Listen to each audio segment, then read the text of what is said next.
నర్సంపేటలో మీరు ఎస్ఐగా పనిచేస్తున్న సమయంలో మీరే చెప్తున్నట్లుగా 6 మర్డర్లు జరిగాయి అంటారు. రూలింగ్ పార్టీ అని వెనుక చేసి అరెస్ట్ చేయకపోవడం వల్ల వాళ్ళే చెలరేగి పాపం పిల్లల్ని పెద్దవాళ్ళు ఏం చేస్తారంటే మీకేం కాదు మేమున్నాము, మాది రూలింగ్ పార్టీ, మీకేం కాదు అంటే మేము ఏదో దేశం కోసం చేస్తున్నట్టు వాళ్ళు.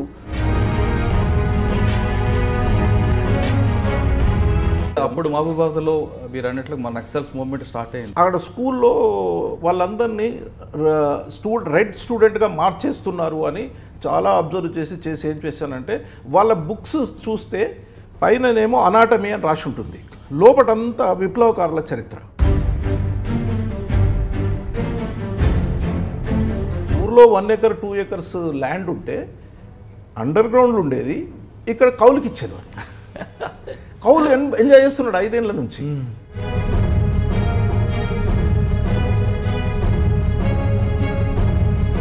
పరకాల ఆ ప్రాంతంలో అప్పుడు బాగా దాడులు జరగడం, బస్సు మీద అటాక్ అవ్వడం, సామాన్య ప్రజలు జరగడం చాలా కష్టాలు. ఎక్స్ట్రీమిస్ట్ అఫెన్స్లు ఎప్పుడు కూడా 11 లోపే అవుతాయి, నైట్ 11 తర్వాత చేయరు వాళ్ళు. మేము దొంగలం కాదు, వాళ్ళ దేశభక్తులు కాబట్టి 11 తర్వాత చేశారు. I will expect.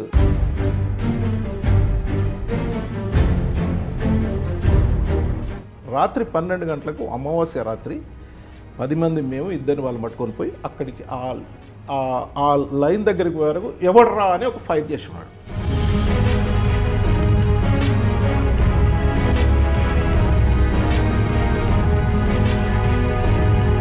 అదేవిధంగా ఎన్కౌంటర్లు ఎన్ని చేసి ఉంటారు? ఆన్ రికార్డ్ అయితే ఏం చేయలేదు, ఆఫ్ రికార్డ్.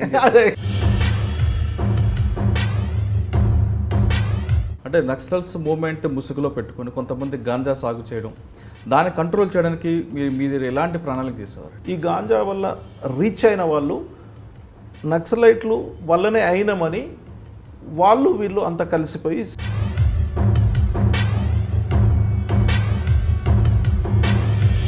వాళ్ళు చేస్తున్న అన్యాయాలను, అక్రమాలను ఆ విలేజ్లో ఒక అమ్మాయిని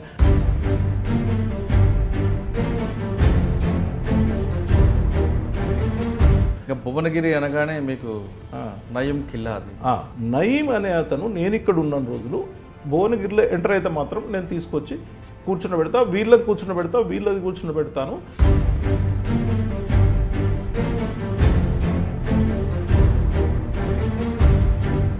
how can I prevent that man? Is very పిరికివాడు అంటారు వాడిని.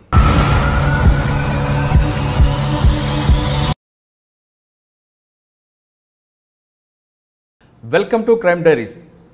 ఈ వారం మన గెస్ట్ ఒక సిన్సియర్ రిటైర్డ్ పోలీస్ ఆఫీసర్. అతనికి పోలీస్ డిపార్ట్మెంట్ ఎంత ఫ్యాషన్ అంటే 32 సంవత్సరాలు సర్వీస్ చేసిన తర్వాత కూడా అతను పోలీస్ డిపార్ట్మెంట్లో కన్సల్టెంట్గా ఉన్నారు.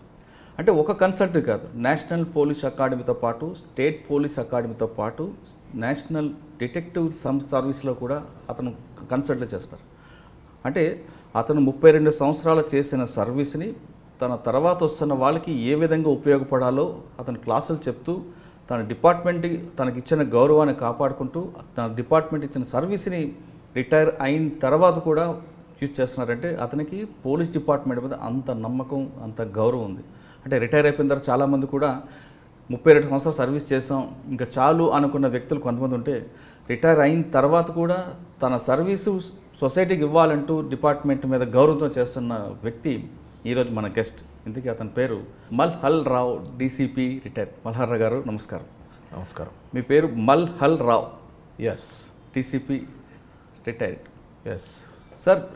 చాలామంది చూస్తుంటాం సర్వీస్ అయిన తర్వాత ఇంకా చాలే, ఇంకా డిపార్ట్మెంట్తో మనకేం పని ఉంది, మన డిపార్ట్మెంట్ మనకి ఏదో ఇచ్చింది చేసాం, యూనిఫామ్ విడిచిపెట్టిన తర్వాత ఇంక డిపార్ట్మెంట్ పడలేదు అన్న కొంతమంది ఉంటే, మీరు డిపార్ట్మెంట్ 32 సంవత్సరాలు సర్వీస్ చేసిన తర్వాత కూడా ఇప్పుడు కూడా నేషనల్ పోలీస్ అకాడమీ లాంటి అకాడమీలో ఐపీఎస్ఎల్ ట్రైనింగ్ ఇవ్వడం, అదే అప్పాలో లేదా టీఎస్ పిఏలో కూడా మీరు ఇక్కడున్న స్టేట్ పోలీసులకి, ఏఎస్ఎల్కి వాళ్ళకి ట్రైనింగ్ ఇవ్వడం, డిటెక్టివ్ సర్వీస్లో కూడా కౌన్సిలింగ్ ఇస్తూ చేస్తున్నారు.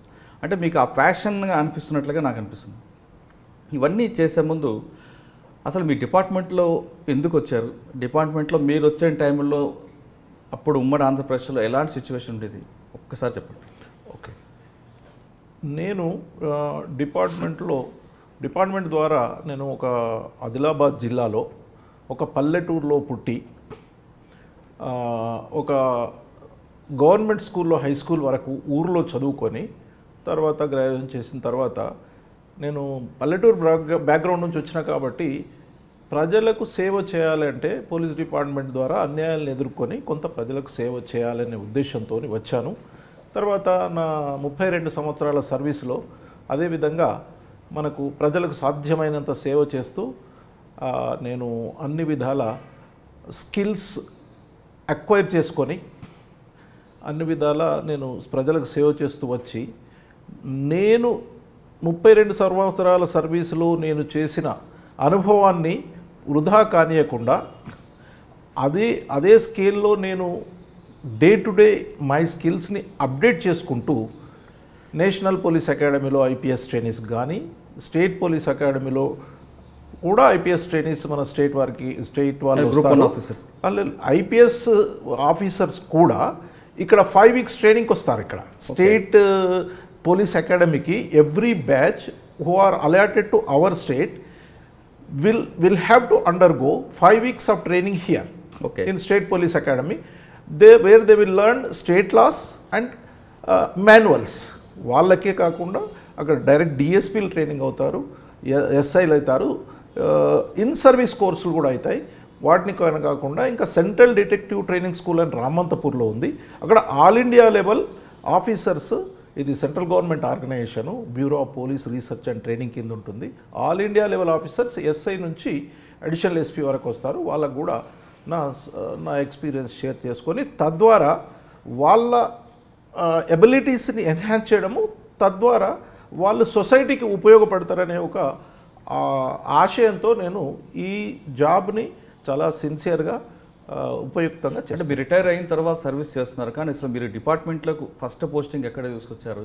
అప్పుడు ఒక్కసారి దాన్ని రివీల్ చేయండి. రైట్, నేను మా డిపార్ట్మెంట్లోకి 1978 సెప్టెంబర్లో చేరి ఒక 1.5 year ట్రైనింగ్ తర్వాత నేను నర్సంపేట్ పోలీస్ స్టేషన్లో చేస్తున్నప్పుడు, ఫస్ట్ ఎస్ఐ చేస్తున్నప్పుడు నాకు అక్కడ ఫ్యాక్షన్ ఉండేది, కమ్యూనిస్ట్ వర్సెస్ కాంగ్రెస్ ఫ్యాక్షన్లో చాలా గొడవలు ఉంటే ఆ గొడవలను కూడా ఎఫిషియెంట్గా కంట్రోల్ చేశాను.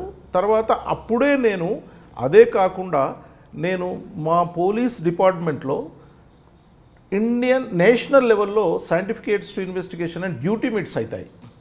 నాకు 1980లోనే డిస్టిక్లో గెలిచి, స్టేట్లో గెలిచి ఆల్ ఇండియా డ్యూటీ మీట్ భోపాల్లో అటెండ్ అయ్యి ఆల్ ఇండియాలో ఆల్ స్టేట్స్ నుంచి వచ్చిన ట్రైనింగ్స్ మీద నాకు ఒక ట్రాఫీ, ఒక గోల్డ్ మెడల్, ఒక సిల్వర్ మెడల్ కూడా అప్పుడు నేను గెలుచుకోవడం జరిగింది ఆల్ ఇండియా లెవెల్లో. అక్కడి నుంచి నేను నర్సంపేటలో చాలా ఎఫెక్టివ్గా ఫ్యాక్షనిజంను డీల్ చేశాను. నర్సంపేటలో ఒక్క నెలలో 6 ఫ్యాక్షన్ మర్డర్లు అయినాయి, సిపిఎం వాళ్ళు, కాంగ్రెస్. అప్పుడు డీజీ ఎంవి నారాయణరావు గారు ఉండ్రి, తెలంగాణలో ఇట్లాంటి ఎక్కడ కాలేదు, ఎందుకు అవుతున్నాయని మా దగ్గరికి వచ్చి. సాధారణంగా ఫ్యాక్షన్ అంటే రాయలసీమకు ఉండేది, మన ఈ తెలంగాణలో నర్సంపేటలో అప్పుడు పెండెంకట్టయ్య అని కాంగ్రెస్ లీడర్ ఉండేవాడు, తర్వాత ఓంకార్ అని సిపిఎం వాళ్ళు ఉండేవారు.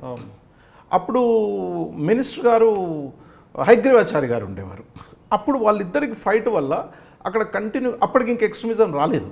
ఆ ఫైట్ వల్ల వాళ్ళు ఒకరి మీద ఒకరికి సుపీరియారిటీ కోసము కంటిన్యూగా ఇతను ఎమ్మెల్యేగా గెలుస్తున్నాడు కాబట్టి అతను సుపీరియారిటీ కోసం ఫ్యాక్షన్స్, మర్డర్స్ చాలా చేసుకునేది. దాన్ని కంట్రోల్ చేయాలని నన్ను వేశారు అక్కడ, తక్కువ సర్వీస్ ఉన్నా కానీ. వేసిన తర్వాత నాకు డీజీ గారు ఎంవి నారాయణరావు గారు వచ్చి, ఎందుకు అవుతున్నాయి, ఎక్కడ అవుతలేవు, మీ దగ్గర ఎందుకు అవుతున్నాయి సార్, ఇక్కడ ఫోర్స్ లేదు, మీరు ఇవ్వండి ఫోర్స్ అంటే. చాలా ఎన్నో కంపెనీల ఫోర్స్ పంపిస్తే ఇల్లు సెర్చ్ చేశాను నేను. సెర్చ్ చేస్తే బాంబులు, అంటే ఆ పందులకు వేసే బాంబులు ఉంటాయి కదా, బాంబులు, కర్రులు, కత్తులు, గొడ్డన్లు, ఆ విధంగా రికవరీ, అక్కడ ఉన్నదంతా రికవరీ చేసి అందరిని కూడా నేను పోయే వరకు రూలింగ్ పార్టీ అని కొంతమంది నేరం చేసిన వాళ్ళని అరెస్ట్ చేయకుండా వాళ్ళు విచ్చలవిడిగా తిరిగేవారు. నేను రూలింగ్ పార్టీ లేదు, ఏం లేదు, మీరు ఎవరైనా పార్టీతో నాకు సంబంధం లేదు, నేరం చేశాడు కాబట్టి నా దగ్గర ఎఫ్ఐఆర్ ఉంది, నా దగ్గర కేసు ఉంది, వాళ్ళ మీద ఎన్బిడబ్ల్యూస్ ఉన్నాయని నేను ఏ పార్టీకి లెక్క చేయకుండా అందరినీ కూడా అరెస్ట్ చేసి లోపల పెట్టి, ఆ కేసులే కాకుండా ఫ్యాక్షన్ కేసుల్లో కంట్రోల్ చేయాలంటే మనం ఆర్డీఓ దగ్గర 107 సిఆర్పిసి అని సెక్యూరిటీ ప్రొసీడింగ్స్ అవి ఇవి చేస్తాం. ఆ విధంగా 100% చట్టాన్ని ఉపయోగించి, చట్టాన్ని అతిక్రమించకుండా చట్టాన్ని ఉపయోగించి వాళ్ళని బైండ్ ఓవర్ చేయడము, అది చేయడం వల్ల చాలా వరకు ఫ్యాక్షనిజంను కంట్రోల్ చేసి చేయడం జరిగింది. అంటే నర్సంపేటలో మీరు ఎస్ఐగా పనిచేస్తున్న సమయంలో మీరే చెప్తున్నట్లుగా 6 మర్డర్లు జరిగాయి అంటారు ఒక్క నెలలో జూన్. తర్వాత తగ్గిందా? కంప్లైంట్ తగ్గింది. ఎందుకు తగ్గిందంటే డీజీ గారు ఫోర్స్ ఇచ్చారు, కంటిన్యూగా అందరిని అరెస్ట్ చేయమన్నారు, వాళ్ళు ఫుల్ పవర్స్ ఇచ్చారు. అంతకుముందు అరెస్ట్ చేయకపోవడం వల్ల, రూలింగ్ పార్టీ అని వెనుక ముందు చేసి అరెస్ట్ చేయకపోవడం వల్ల వాళ్ళే చెలరేగి. అంటే మీరు అరెస్టులతోనే ఆ సమస్య పరిష్కారం చూసారా, లేదా అది సామాజిక సమస్యగా చూస్తూ దాంట్లో మార్పు తేయడానికి ఇరు వర్గాల మధ్యన ఏమైనా ప్రయత్నం చేశారు? ఇరు వర్గాల మధ్యన ప్రయత్నం ఏమీ చేయలేదు. సయోధ్య అసలు సయోధ్య కుదర్చడము పోలీసుగా అప్పుడున్న పరిస్థితుల లోపల కేసు చేస్తే మంచి సెక్షన్లు పెట్టి వాళ్ళందరినీ జైల్లో ఉండేటట్టు చూశాం. కాబట్టే వెక్స్ అయిపోయి చేసిన వాళ్ళే చేస్తారు, రెసిడివిజం చేసిన వాళ్ళే చేస్తా పోయినరు. వాళ్ళ మీద సరిగా కేసులు పెట్టక, వాళ్ళని అరెస్ట్ చేయక కేసులు పెడతా పోయినరు. వాళ్ళను ఎప్పుడైతే పాపం పిల్లల్ని వీళ్ళు పెద్దవాళ్ళు ఏం చేస్తారంటే మీకేం కాదు, మేమున్నాము, మాది రూలింగ్ పార్టీ, మీకేం కాదు అంటే మేము ఏదో దేశం కోసం చేస్తున్నట్టు వాళ్ళు మేమే దేశం కోసం చేస్తున్నట్టు ఫీల్ అయ్యారు. వాళ్ళు నేను కౌన్సిలింగ్ ఇచ్చేవాడిని. అరే మీరెందుకు జైలుకు పోతారు, వాళ్ళతోని మీరు జైలుకి మమ్మల్ని ఎందుకు పట్టుకుంటున్నారు సార్ అనే లెవెల్లో వాళ్ళు మాట్లాడేది. మేము కాంగ్రెస్ పార్టీ సార్, మమ్మల్ని ఎందుకు పట్టుకుంటారు, చట్ట ప్రకారం మీరు చేసేది నేరం, రేపు మీకు ఉద్యోగాలు రావు, అది రాదు ఇది రాదు అని కౌన్సిలింగ్ చాలా చేశాను నేను. కౌన్సిలింగ్ చేసేది, కేసులు పెట్టేది. దాంతో ఏంటంటే తిరిగి యాస్టకు వచ్చి ఈ ఫ్యాక్షనిజం మానుకున్నారని నేను అనుకుంటున్నాను. నర్సంపేట తర్వాత నేను మహబూబాద్ వెళ్ళాను. నర్సంపేట తర్వాత మహబూబాద్లో ఎస్ఐ చేశాను. ఆ మహబూబాద్ ఎస్ఐలో అక్కడ సట్టా గ్యాంబ్లింగ్ అట్లాంటి ఏదైతే ఉన్నదో అప్పుడు ఎక్స్ట్రీమిజం స్టార్ట్ అయింది. ఇంకా ఆ ఎక్స్ట్రీమిజం స్టార్ట్ అయిన నుంచి అక్కడ ఎక్స్ట్రీమిజంలో కూడా చాలా అక్కడ మహబూబాద్ బేసిక్స్ ఏమంటే అక్కడ ల్యాండ్ లార్డ్స్ చాలామంది ఉన్నారు. అక్కడ ఆ ల్యాండ్ లార్డ్స్ చాలామంది ఉంటే ల్యాండ్ లార్డ్స్కి అగెనిస్ట్గా ఎక్స్ట్రీమిజం అక్కడ పుట్టి చెప్తే అక్కడ ల్యాండ్ లార్డ్స్కి వర్సెస్ ఎక్స్ట్రీమిస్ట్ దాంట్లో కూడా ఎక్స్ట్రీమిస్ట్ బాగా మనము అనచడము.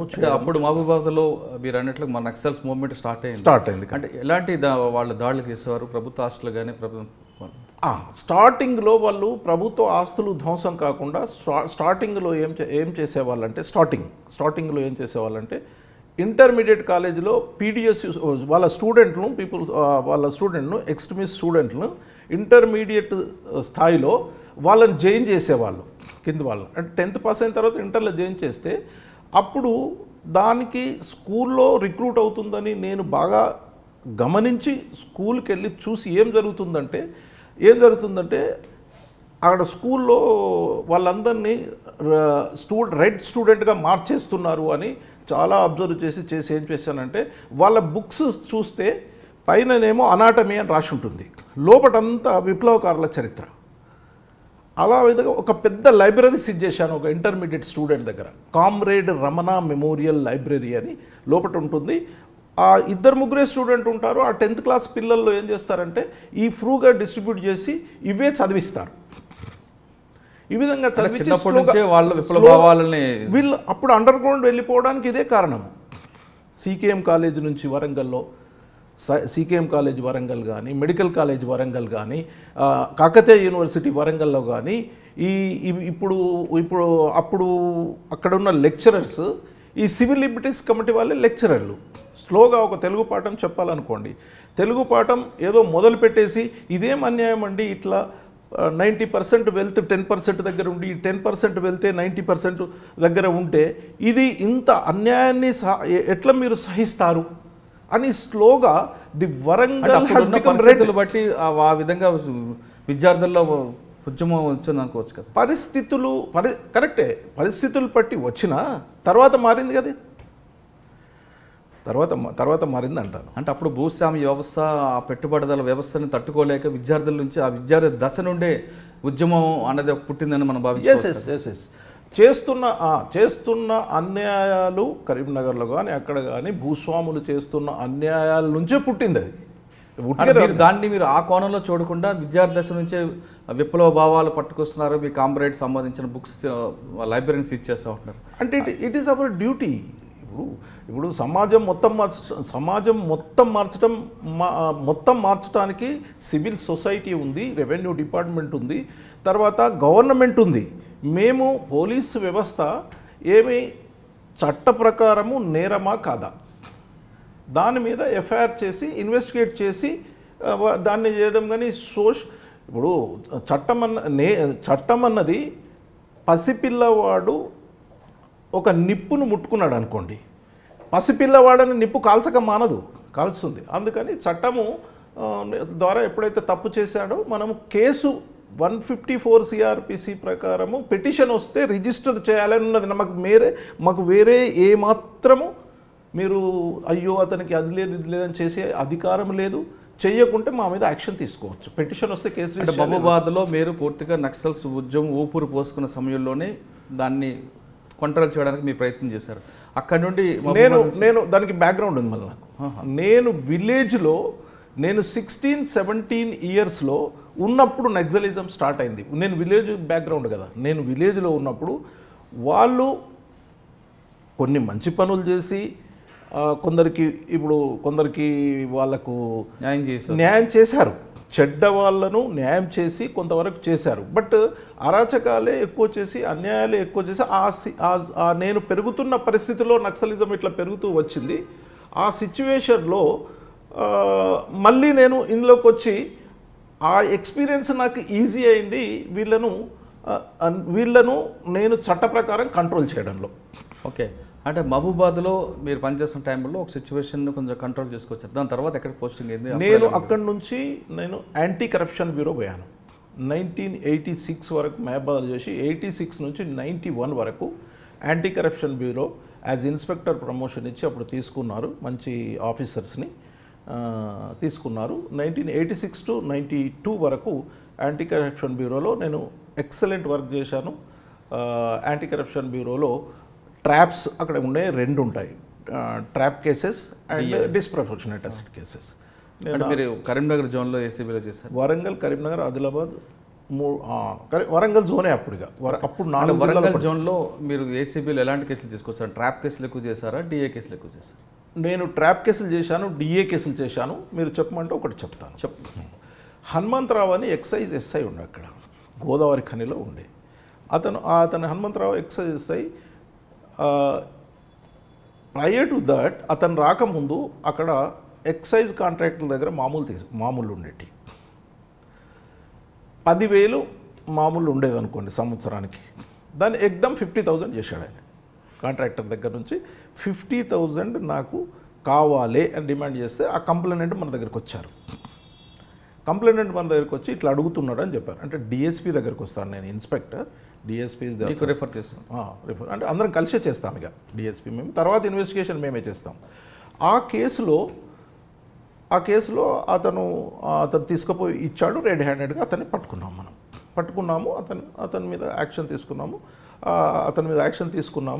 తర్వాత అతను ఈ వాజ్ కాంట్రాక్టర్ చెప్పేది ఏంటంటే డబ్బులు కాదు. ఆ ఆఫీసర్ ఎవరైతే ఉన్నారో అతను అసలు ముందట కుర్చీ వేయకపోతుండే. 10th క్లాస్ క్వాలిఫికేషన్తో ఎక్సైజ్ సబ్ ఇన్స్పెక్టర్ కుర్చీ వేయకుండా మేము లక్షల కోట్లు ఉన్న వాళ్ళము, గవర్నమెంట్కి ఇంత రెవెన్యూ ఇస్తున్న వాళ్ళము, అది మా కోపము. అతను కరీంనగర్లో అక్కడిక్కడ ఉంటుండే, అందుకని నేను చేస్తున్నా సార్ అని చెప్పాడు. 2 years ఇంప్రిజన్మెంట్ పడ్డది అందులో అతనికి. సెషన్ కోర్టులో 2 years పడ్డది, హైకోర్టులో కూడా 2 years పడ్డది. I appeared on behalf of government in the supreme court also in that case. Okay, సుప్రీంకోర్టులో అప్పీల్ ఉండదు, స్పెషల్ లీవ్ పిటిషన్ అని ఒకటి ఉంటుంది. సుప్రీంకోర్టులో మేము గెలిచాం ఏసీబీ తరఫున. I attended Supreme Court. That was only opportunity for me to entire service attend Supreme Court because of that case. And it went on, he went to jail for 2 years. It is a very good case. Okay, అంటే మీరు ఏసీబీలో ఉన్నప్పుడు పనిచేస్తున్న సమయంలో ఒక excise SI దగ్గర నుంచి trap case పట్టుకున్నారు. ఎన్ని 15-20 పట్టుకున్నాము. కానీ మీ డిపార్ట్మెంట్ సంబంధించిన కేసులు పట్టుకున్నాను. షాయంపేటలో ఒక ముస్లిం ఎస్ఐ ఉండే, షాయంపేట్ వరంగల్ జిల్లాలో షాయంపేటలో ముస్లిం ఎస్ఐ ఉండే. ఇంటికి డబ్బులు అడుగుతున్నాడు, అరెస్ట్ చేయకుండా ఉండడానికంటే కూడా 2,000 రూపాయలు అరెస్ట్ చేశాము, జైలుకు పంపాము. తర్వాత కేసు కాకముందే అతనికి సిక్ అయిపోయాడు, ఈ కేసు అటెండ్ కాలేకపోయాడు. తర్వాత ఏమైందో నాకు తెలియదు. ఛార్జ్ షీట్ పెట్టాను. దీంతో పాటు డిఏ కేసులు అన్ని చేస్తుంటారు. డిఏ కేసులు నేను ఒక 5-6 చేశానండి. అందులో ఒక డెప్యూటీ ఎగ్జిక్యూటివ్ ఇంజనీర్ మంచిర్యాలు 4 ఇండ్లు ఉండే సోమోటోగా అరెస్ట్ చేశాను.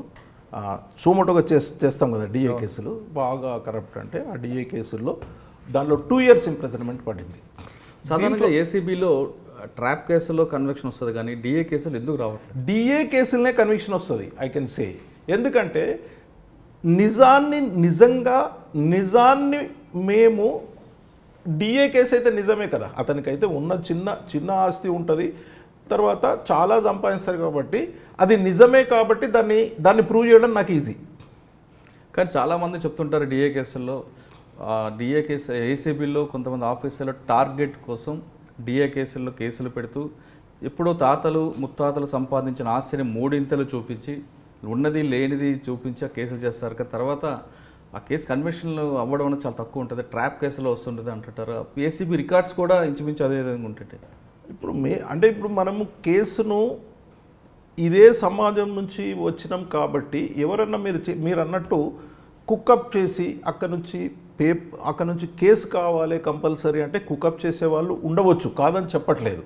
బట్ నేనేం చెప్తున్నానంటే ఇన్వెస్టిగేషన్ ప్రకారము అసెట్ కేసు, డిస్ప్రపోర్షనల్ అసెట్ కేసును ప్రూవ్ చేయడం ఈజీ. ఎందుకంటే అతనికి ఇప్పుడు రామరెడ్డి ఒక పోలీస్ ఆఫీసర్ ఉన్నాడు, పోలీస్ ఆఫీసర్స్ ఉంటే వాళ్ళు ఏం చేస్తారంటే ఒక లోన్ తీసుకుంటారు, లోన్ తీసుకొని ఇన్సూరెన్స్ నుంచి లోన్ తీసుకుంటారు, ఇక్కడ నుంచి జీపీఎఫ్ నుంచి లోన్ తీసుకుంటారు. లోన్ తీసుకొని ఒక దాని డొనేషన్ ఉంటే కట్టేస్తారు. కట్టేసిన తర్వాత ఇమీడియట్ దాన్ని తీర్చేస్తారు వాళ్ళు దీ పర్పస్లో. అట్లా చాలా తప్పులు చేస్తారు. అంటే నిజంగా ఉన్నదే కాబట్టి దాన్ని ప్రూవ్ చేయడం ఈజీ అంటున్నాను నేను. మీరు చేస్తున్న టైంలో అయిండొచ్చు, కానీ ఇప్పుడున్న పరిస్థితుల్లో డిఏ కేసులు వీగిపోవడానికి అంటే టార్గెట్ వల్ల అదేదో తొందరపాటులో ఎఫ్ఐఆర్ ఇష్యూ చేయడం వల్ల, లేదంటే ప్రూవ్ చేయకపోవడం వల్ల ఎక్కువ వీగిపోతుంటాయంట. మరి మీకు ఇన్వెస్టిగేషన్ పక్కా చేస్తేనైతే నేనైతే డిఏ కేసు అయితే 2 చేశాను, 2 కూడా కన్విక్షన్ అయినాయి. ఒకటేమో డిపార్ట్మెంట్కి పోయింది, ఒకటే కానీ నాకు ఈజీ అనిపించింది. డిఏ కేసు చేస్తూ ఉంటే ఆస్తులు బయటపడుతూ ఉంటాయి అతనికి తెలియకుండా. ఇప్పుడు నేనైతే సీక్రెట్గా ఒక లాకర్ పెట్టారనుకోండి, ఎవరన్నా సీక్రెట్గా ఎంత సీక్రెట్ పెట్టినా నేను I will take the bank statement from the bank, అందులో లాకర్ రెంట్ క్రెడిట్ అంటాడు. ఇతను లాకర్ ఎక్కడ లేదు, తాళంచే దొరకదు, ఏం దొరకదు. అట్లా ఇన్అడ్వర్టెంట్గా అట్లాంటి తప్పులు దొరుకుతుంటాయి. ఆ బ్యాంక్ స్టేట్మెంట్ తీసుకుంటే ప్రతి సంవత్సరము ప్రతి నెల ఒక 20,000 వచ్చి పడుతుంటాయి.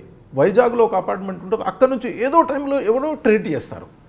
దాన్ని డీప్గా ఇన్వెస్ట్ చేస్తే మజా వస్తుంది, కన్విక్షన్ అవుతుందని నేను చేసి చూపెట్టిన దాని గురించి చెప్తున్నాను. మీరు అంటే ఇప్పుడున్న పరిస్థితులు వేరే ఉండొచ్చు, అప్పుడున్న పరిస్థితులు వేరే ఉండొచ్చు. అంటే అప్పుడు మీలాంటి ఆఫీసర్లు సిన్సియర్గా కూర్చోవడం ఉండొచ్చు. సార్, ఇప్పుడు మీరు ఏసీబీలో చేసిన కేసుల్లో ఏ డిపార్ట్మెంట్ నుంచి ఎక్కువగా కంప్లైంట్లు వస్తుంటాయి? అంటే పోలీస్ డిపార్ట్మెంటా, రెవెన్యూ, ఫారెస్టా, లేదంటే సివిల్ సర్వీస్, ఏ డిపార్ట్మెంట్? ట్రాన్స్పోర్ట్, రిజిస్ట్రేషన్ డిపార్ట్మెంట్, నేను rate transport, road transport department, registration department, excise department, police నుంచి కూడా వస్తాయి. తర్వాత రెవెన్యూ డిపార్ట్మెంట్ నుంచి కూడా నేను ఎక్కువ కేసులు చూశాను. ఫారెస్ట్ డిపార్ట్మెంట్లో కూడా కేసు వేసాము. అంటే పోలీస్ డిపార్ట్మెంట్ అనేది 5th ప్లేస్ 6th ప్లేస్ కనిపిస్తుంది. 5th ప్లేస్ 6th ప్లేస్ నేను అనుకుంటున్నాను. మరి మీ సమాజం ఏమనుకుంటుంది? సమాజం ఏమనుకుంటుంది? మీరు ఫిజికల్గా చూసారు కాబట్టి ఎక్కువ కంప్లైంట్స్ ఆర్టీఐ నుంచి ఎక్కువ వస్తున్నాయి. RTI sub register. మీరు ఏసీబీ, ఫారెస్ట్, ఇప్పుడు కొన్ని డిపార్ట్మెంట్, ఇంజనీరింగ్ డిపార్ట్మెంట్లో ఎక్కువ కరప్షన్ ఉంటుంది, ఫారెస్ట్ డిపార్ట్మెంట్లో ఉంటుంది. There are 2 types of corruptions. ఈ డిపార్ట్మెంట్ నుంచి ఎంత కరప్షన్ ఉన్నా కానీ కంప్లైంట్ ఎందుకు రాదు అంటే they will share the booty, అంతే కదా. ఇప్పుడు 10 లక్షల రూపాయల కాంట్రాక్ట్ ఉన్న 5 లక్షలు కట్టి ఇతను 2.5 అతను. పోలీసులకు వచ్చే వరకు ఏమవుతుందంటే లాకప్లో వేయకుండా ఉండడానికి ఏదన్నా 10,000 రూపాయలు ఇస్తాడు అనుకోండి. బయటికి పోయిన తర్వాత అనవసరంగా నాకేం లాభం రాలేదుగా అనవసరంగా తీసుకున్నాడు అనే ఒక అపప్రద. అక్కడ income oriented department, revenue oriented డిపార్ట్మెంట్లో వాళ్ళిద్దరు షేర్ చేసుకుంటారు కాబట్టి అది బయటికి రాదు. అంటే పోలీస్ డిపార్ట్మెంట్ అంటే విజిబుల్ కరప్షన్ కాబట్టి విజిబుల్. పోలీస్ డిపార్ట్మెంట్ మానిటరీగా వాళ్లకు రిటర్న్ చేసే మా దగ్గర అసలు బడ్జెటే లేదు మాకు ప్రజలకు సంబంధించి, కానీ ఏ బడ్జెట్ ఉండదు మా దగ్గర. అన్ని డిపార్ట్మెంట్లకు బడ్జెట్ ఉంటుంది కానీ మీరు అన్నట్లు ఇప్పుడు ఇరిగేషన్ కానీ లేదా రెవెన్యూ డిపార్ట్మెంట్లో ఇటు కంప్లైంట్ కూడా కొల్యూట్ ఉంటాడు కాబట్టి అది కంప్లైంట్ కొల్లుడు అయితే దే విల్ షేర్ ది బూటీ అంటాను కదా. ఓకే. ఏసీబీ నుంచి మీరు నెక్స్ట్ ఎక్కడ పోస్టింగ్ చేస్తారు? ఏసీబీ నుంచి నేను భద్రాచలం సిఐ చేశానండి.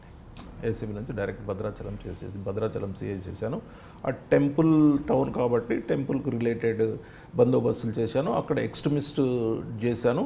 I learn so many things from the tribal where they I could see the human sacrifices.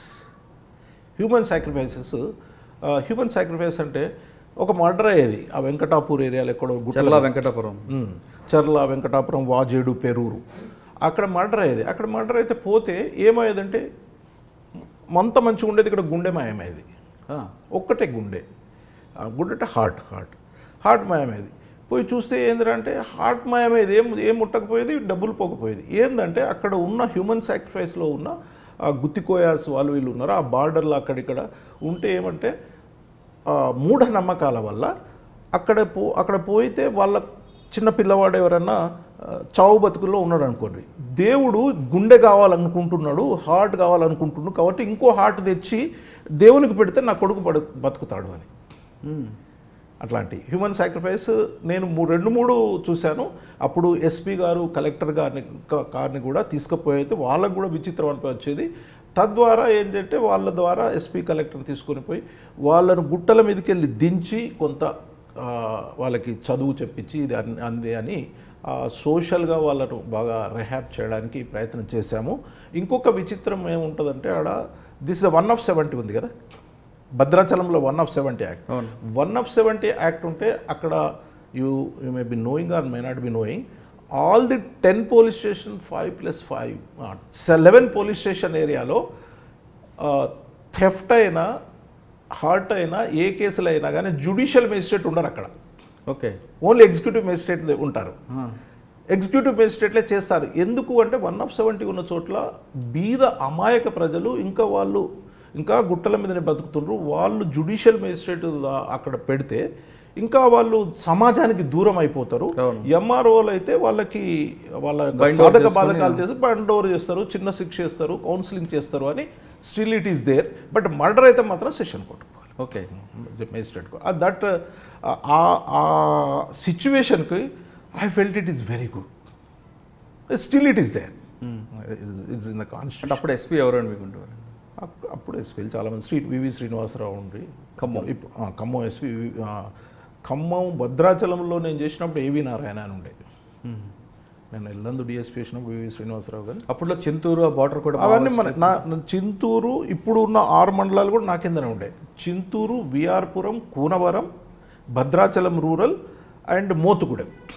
అప్పుడు నా సర్కిల్లో ఉన్న 6 5 పోలీస్ స్టేషన్లు ఇప్పుడు ఆంధ్రాకి పోయినాయి. నేను అప్పుడు మావోయిస్టులు ఎలా ఫ్యాక్టరీ ఎలా ఉండేది అంటే ఆ ప్రాంతం అంతా? ఆ ప్రాంతంలో నేను మావోయిస్టుల ప్రాంతం నేను కోరుట్లకు వచ్చినాక స్టార్ట్ అయింది.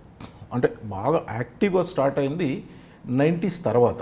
అదే కరీంనగర్ జిల్లా కోరుట్లో వచ్చిన తర్వాత ఫైట్ కోరుట్ల పరకాలు ఎల్లందు చాలా ఇక ఇట్ ఈస్. భద్రాచలం తర్వాత నెక్స్ట్ పోస్ట్? భద్రాచలం తర్వాత కోరుట్ల అదే ఎస్బీ ఇన్స్పెక్టర్ షార్ట్ పీరియడ్ చేసిన కోరుట్ల. అచ్చా, కోరుట్ల నుంచి మీరు ఇంకా నక్సల్ ఉద్యమంకి ఇప్పుడు అక్కడి నుంచి నేను కోరుట్ల నుంచి నక్సల్ ఉద్యమంలో 100% నేను ఐ పార్టిసిపేటెడ్ అండ్ అది చాలా బాగా చేశాము. అందులో 1-2 చెప్పుకోవచ్చా? చెప్దామా? చెప్పండి. ఇప్పుడు అందులో నేను ఒక ఇన్ఫార్మెంట్ సిస్టమ్ ఇంపార్టెంట్. ఎక్స్ట్రీమిస్ట్ దాంట్లో ఇన్ఫార్మెంట్ సిస్టమ్ ఇంపార్టెంట్. ఆ ఇన్ఫార్మెంట్ సిస్టంలో నేను పాటించింది ఎవరైనా పాటించాల్సింది ఏంటంటే మనకు 1% ఇన్ఫర్మేషన్ రాకున్నా పర్లేదు, ఇన్ఫార్మెంట్కు 0.1% కూడా అతనికి నష్టమవుతుందంటే వదిలిపెట్టేసేయాలి. ఇన్ఫార్మెంట్ కాపాడడం ముఖ్యం, ఇన్ఫర్మేషన్ మనకు ముఖ్యం కాదు. ఈ సమాజంలో ఎన్నో ఏళ్ళ నుంచి ఉంటుంది, అది ఉంటుంది.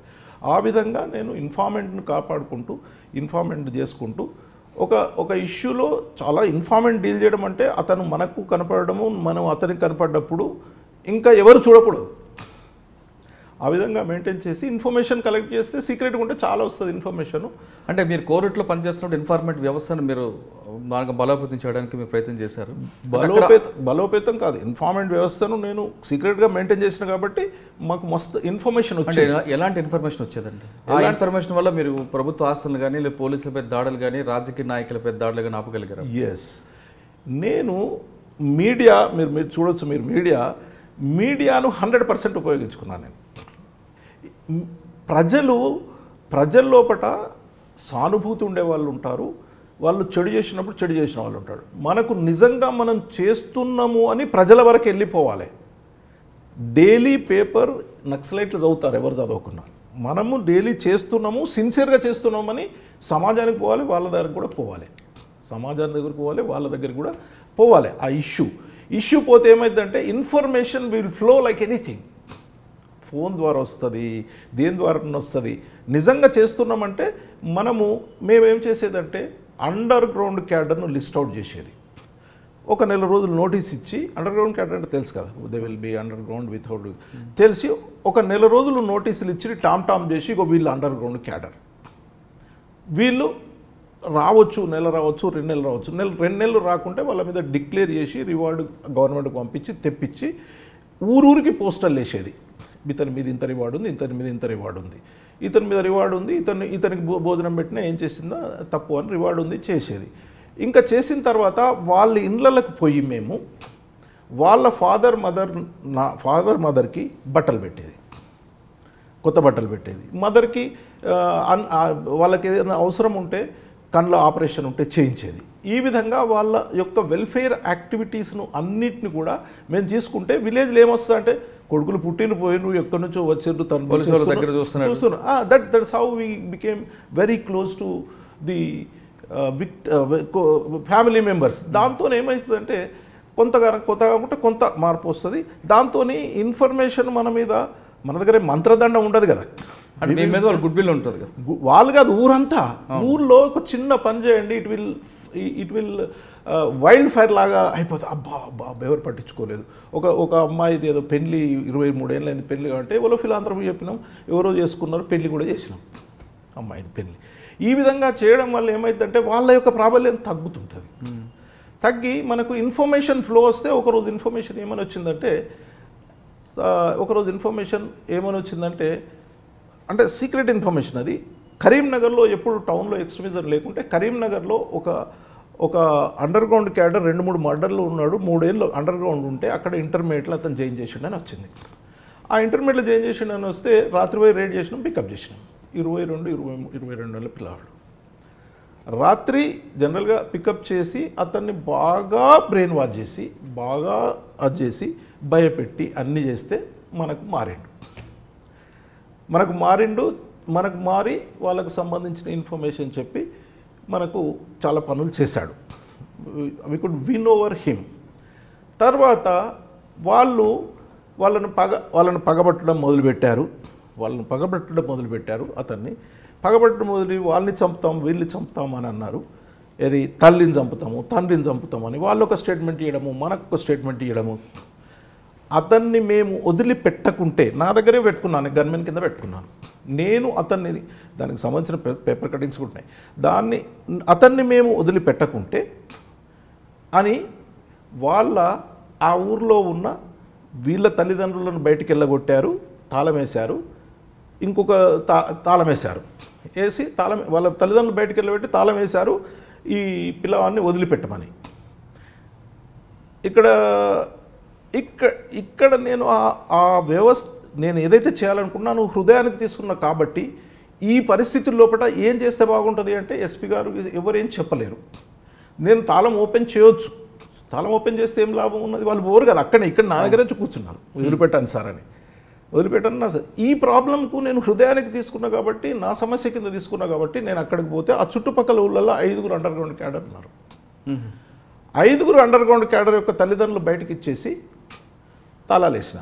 తల్లిదండ్రులకు చెప్పాను, మిమ్మల్ని పోయి పట్టుకురా, మీరు పోయిన వాళ్ళ దగ్గర పోయి మొత్తుకోండి, మీ కోపం ఏం లేదు, మీకు అన్నం కావాలితే పెట్టిస్తా, వాళ్ళ దగ్గర పోయి మొత్తుకోండి. ఆ రోజు వచ్చింది ఇంట్లో ఇప్పుడు తాళానికి తాళం మల్హల్ రావు వ్యూహం. క్యాప్షన్ కూడా బాగుంది. క్యాప్షన్ ఉన్నది నీకు ఇందులో పంపించాను. దాంతో ఏమైందంటే అంటే మీరు ఒక కుటుంబం రోడ్డు మీద ఎక్కితే మిగతా 4 కుటుంబాలు కూడా రోడ్డు మీద తీసుకొచ్చారు. అంటే 4 రోడ్ మరి మీరు వ్యవస్థను నమ్మట్లేదు, మిమ్మల్ని మేము జోలికి మేము రావట్లేదు. మీరు ఎప్పుడైతే చేయాలో మేము కూడా మీ చట్టాన్ని నమ్మట్లే మేము. ఆ విధంగా వాళ్ళ తాళానికి తాళం మలహాల రూపం వచ్చిన తర్వాత ఇక్కడ లెవెల్లో కూడా ఇక్కడ డీజీ లెవెల్లో కూడా తెలిసిపోయింది అది, అరే బాగా చేస్తున్నారని.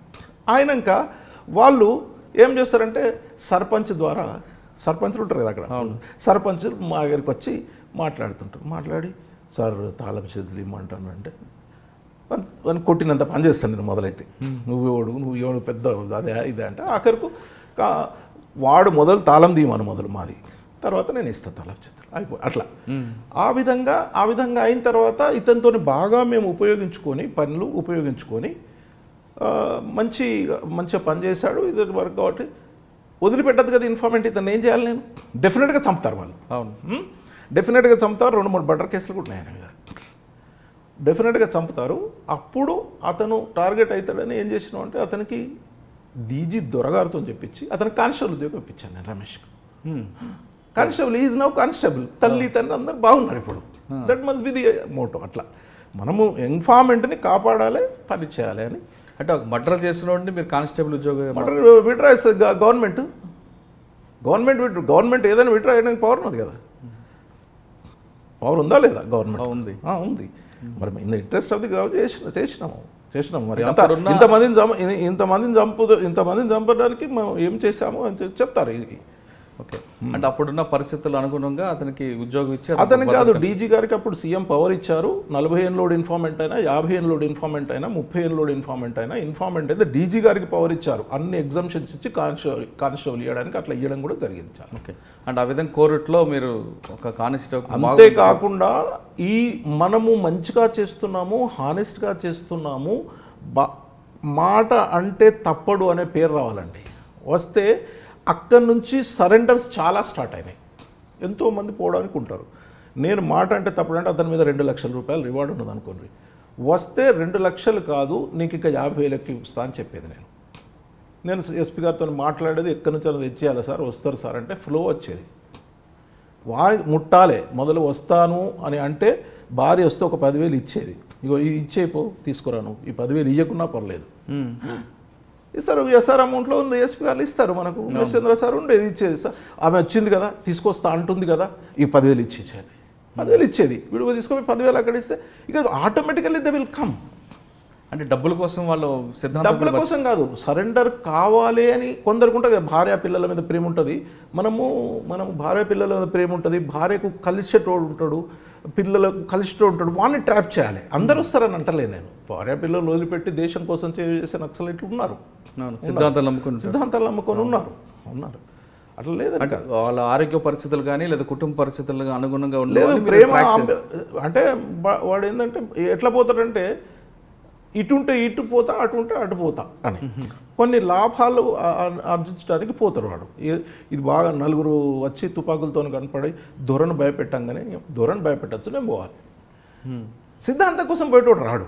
వాడు సిద్ధాంతం ఎక్కడ నేర్పుతారు? వాళ్ళు సిద్ధాంతం నేర్పరు, ఈ అట్రాక్షన్ చూసి పంపిస్తారు. సిద్ధాంతం నేర్పి నిజంగా తీసుకపోతే నేపాల్లో ప్రచండ ప్రైమ్ మినిస్టర్ అయ్యాడు. కానీ తర్వాత కోరిట్ల తర్వాత నేను పరకాల కూడా పరకాల ఎక్స్ అంటే కోరిట్ల తరకాల పరకాల్లో ఏమవుతుందంటే ఇప్పుడు ఒక ఎక్స్ట్రీమిస్ట్ను బయటికి తీసుకురావాలంటే నేను పరకాలు చేసింది ఏంటంటే అతను అండర్ గ్రౌండ్ 2 ఏళ్ళు ఉంచున్నాడు, భార్య ప్రసవించింది. ఓకే, అంటే అతను వస్తున్నాడు పోతున్నాడు కలుస్తున్నాడు. నేను అప్పుడు ఏం చేశానంటే అంటే నువ్వు అండర్ గ్రౌండ్ ఉన్నాడు శ్వసిస్తున్నాడు కాబట్టి మీరు తీసుకురండి ఇది ఏంది అని చెప్పి అందరిని కన్విన్స్ చేసి మీరు మాత్రము తీసుకురాకుంటే మీ ఇంటికి కూడా తాళం ఇస్తా అని చెప్పిన. నేను నెల ఇస్తా, 2 నెలలు ఇస్తా, 3 నెలలు ఇస్తా, అట్లా నీకు నేను డెలివరీ కాకుండా నేనేమనకపోదు అని అంటే సార్ వాళ్ళు అని బీజేపీ వాళ్ళు వస్తారు, కాంగ్రెస్ వాళ్ళు వస్తారు, టీడీపీ వాళ్ళు వస్తారు. నేను తాళం వేస్తున్నా, 2 నెలలు ఇచ్చిన, మీరు ఏ గవర్నమెంట్ వచ్చినా అయినా నేను అని వాళ్ళకి కన్విన్స్ చేసి నేను భయపెట్టిస్తున్నా, తీసుకురండి, తీసుకొచ్చేసారు. ఒక్కొక్క దానికి ఒక్కొక్క ఉపాయంగా ఇంకొక అతను ఏం చేసేదంటే ఊర్లో 1 acre 2 acres ల్యాండ్ ఉంటే అండర్ గ్రౌండ్లో ఉండేది, ఇక్కడ కౌలుకి ఇచ్చేది వాడు. కౌలు ఎంజాయ్ చేస్తున్నాడు 5 ఏళ్ళ నుంచి. కౌలు ఎంజాయ్ చేస్తే దీనికి ఏంటంటే ఊర్లోకి పోయి ఆయన వస్తే ఆయనకి ఇస్తా, కౌలు ఎంత ఇస్తున్నాడు, 10,000 ఇస్తున్నాడు. ఇతను ఒక ఆయన వేరే డౌంటర్ అంటే మామూలు వ్యక్తి, అతన్ని వేసిండు, పంట ఇంతకు వచ్చింది. నేను పంటను కోసేయడం ఇన్హ్యూమన్. ఆయనకి ఏం చెప్పినా అంటే నువ్వు 10,000 పెట్టినావు, ఆయనకు 10,000 వస్తుంది. సర్పంచ్కు వాళ్ళందరికీ చెప్పి ఇది వచ్చిన తర్వాత నీ 10,000 తీసుకో, ఈ 10,000 సర్పంచ్ పేరు మీద ఉన్ను, ఇంకా ఈ వాళ్ళ తల్లి పేరు మీద జాయింట్ అకౌంట్లో వేయండి. వాడు వచ్చినాడు ఆఫీస్ ఇస్తా, రాకుంటే షెల్టర్ కడతా, బస్ షెల్టర్ కడతాడు. వచ్చేసిండు. You must take it as heart. ఒక ఈ ఇష్యూ బై ఇష్యూ అంటే మీరు వాళ్ళ ఆక్సిజన్ ఎక్కడైనా పట్టుకుంటున్నారు, ఆక్సిజన్ని టైట్ చేస్తుంటే ఆటోమేటిక్ బయటకు వస్తారు. అంటే మొత్తం ఇట్లా సగం మంది హోల్ హార్టెడ్గా పోనోళ్ళు ఉంటారు. హోల్ హార్టెడ్గా పోయేటోళ్ళు మనకు రారు, వాళ్ళు రారు. కొందరు అక్కడి నుంచి ఉత్తరం రాస్తారు, ఈ విధంగా నాకు కండిషన్ చేస్తే నేను వస్తా సార్ అని భార్యతో ఉత్తరం పంపిస్తారు. నాకు వచ్చిన తర్వాత సార్ నాకు ట్రాక్టర్ ఇప్పిస్తారా సార్, ఇప్పిస్తా ట్రాక్టర్, నిలుపుకుంటా, ఇంకా 4 వస్తారు. ఇక ట్రాక్టర్లు జీబులు ఇచ్చిన ఫోటోలు. ఓకే, అంటే ఆ విధంగా అంటే వాళ్ళు అడవిలోకి వెళ్ళిన వాళ్ళని వాళ్ళ కష్టాలను అర్థం చేసుకొని వాళ్ళ కోరికలు మన్నించి మాట నిలబడి వాళ్ళకి ప్రామిస్ చేయబట్టి వాళ్ళందరూ వచ్చారు. ఆ విధంగా సరెండర్స్ పెరిగి ఉంటాయి. కానీ పరకాల ఆ ప్రాంతంలో అప్పుడు బాగా దాడులు జరగడం, బస్సుల మీద అటాక్ అవ్వడం, సామాన్య ప్రజలు జరగడం, చాలా కష్టాలు ఉన్నాయి. మీ టైంలో ఎలాంటి నష్టాలు జరిగాయి? అప్పుడు కష్టాలు ఇప్పుడు వాళ్ళు ఏదైనా కాల్ ఇస్తే బ్లాస్టింగ్. గవర్నమెంట్ ఆఫీస్ నేనున్నప్పుడు నా పోలీస్ స్టేషన్ నా డిఎస్పీ ఆఫీస్కు 2 kilometers మీద ఎండి ఆఫీస్ ఉన్నది. ఢామ్ అనేది కరెక్ట్గా అనుకునేది. ఎక్స్ట్రీమిస్ట్ అఫెన్స్లు ఎప్పుడు కూడా 11 లోపే అవుతాయి. నైట్ 11 తర్వాత చేయరు వాళ్ళు. మేము దొంగలం కాదు, వాళ్ళ దేశభక్తులు కాబట్టి 11 తర్వాత చేశారు. ఐ విల్ ఎక్స్పెక్ట్ అవుతుంది ఇవాళ అంటే ఢామ్ అంటది.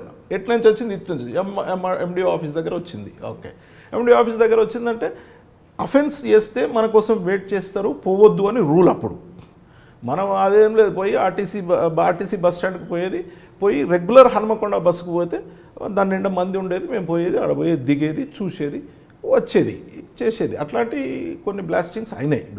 బ్లాస్టింగ్స్ను ఆపడం కష్టము.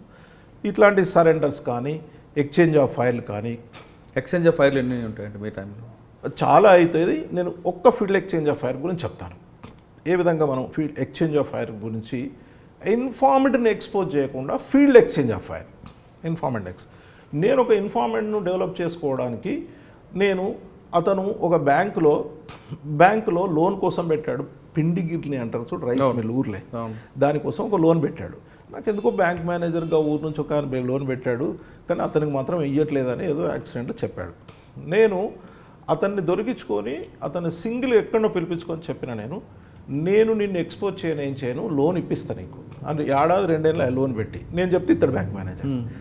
ఇప్పించేసి నువ్వు నీ సర్పంచ్ని తీసుకొచ్చుకో, నీ సర్పంచ్తో అది ఇచ్చేసిన తర్వాత ఈ వాజ్ మై ఇన్ఫార్మెంట్. నేను అన్డ్యూ ఇన్ఫ్లుయెన్స్ తీసుకొని అతన్ని ఉపయోగించుకోను, ఎందుకంటే అతను చనిపోవద్దని. అతనికి ఏం చెప్పానంటే, ఒక జాతర జరుగుతుంది ఒక చోట, జాతర జరిగితే నక్సలైట్లు వస్తారు, జాతర జరిగితే ఆ ఏరియా దళం వస్తుంది, to have a domination over that. ఆ ఏరియా దళం వస్తుంది. ఆ ఏరియా దళం వస్తే ఆ దళం వస్తే ఏం చేస్తామంటే, ఆ దళం వచ్చి అక్కడ ఏరియా డామినేషన్ చేస్తుంది, పిలిపించుకుంటుంది, లేదు పంచాయతీలు గించాయతీలు చేస్తుంది. నేను అతనికి ఏం చెప్పాను, నువ్వు దళంలో పోయి ఉండు, అంతే, ఆ జాతర దగ్గర పోయి ఉండు నువ్వు.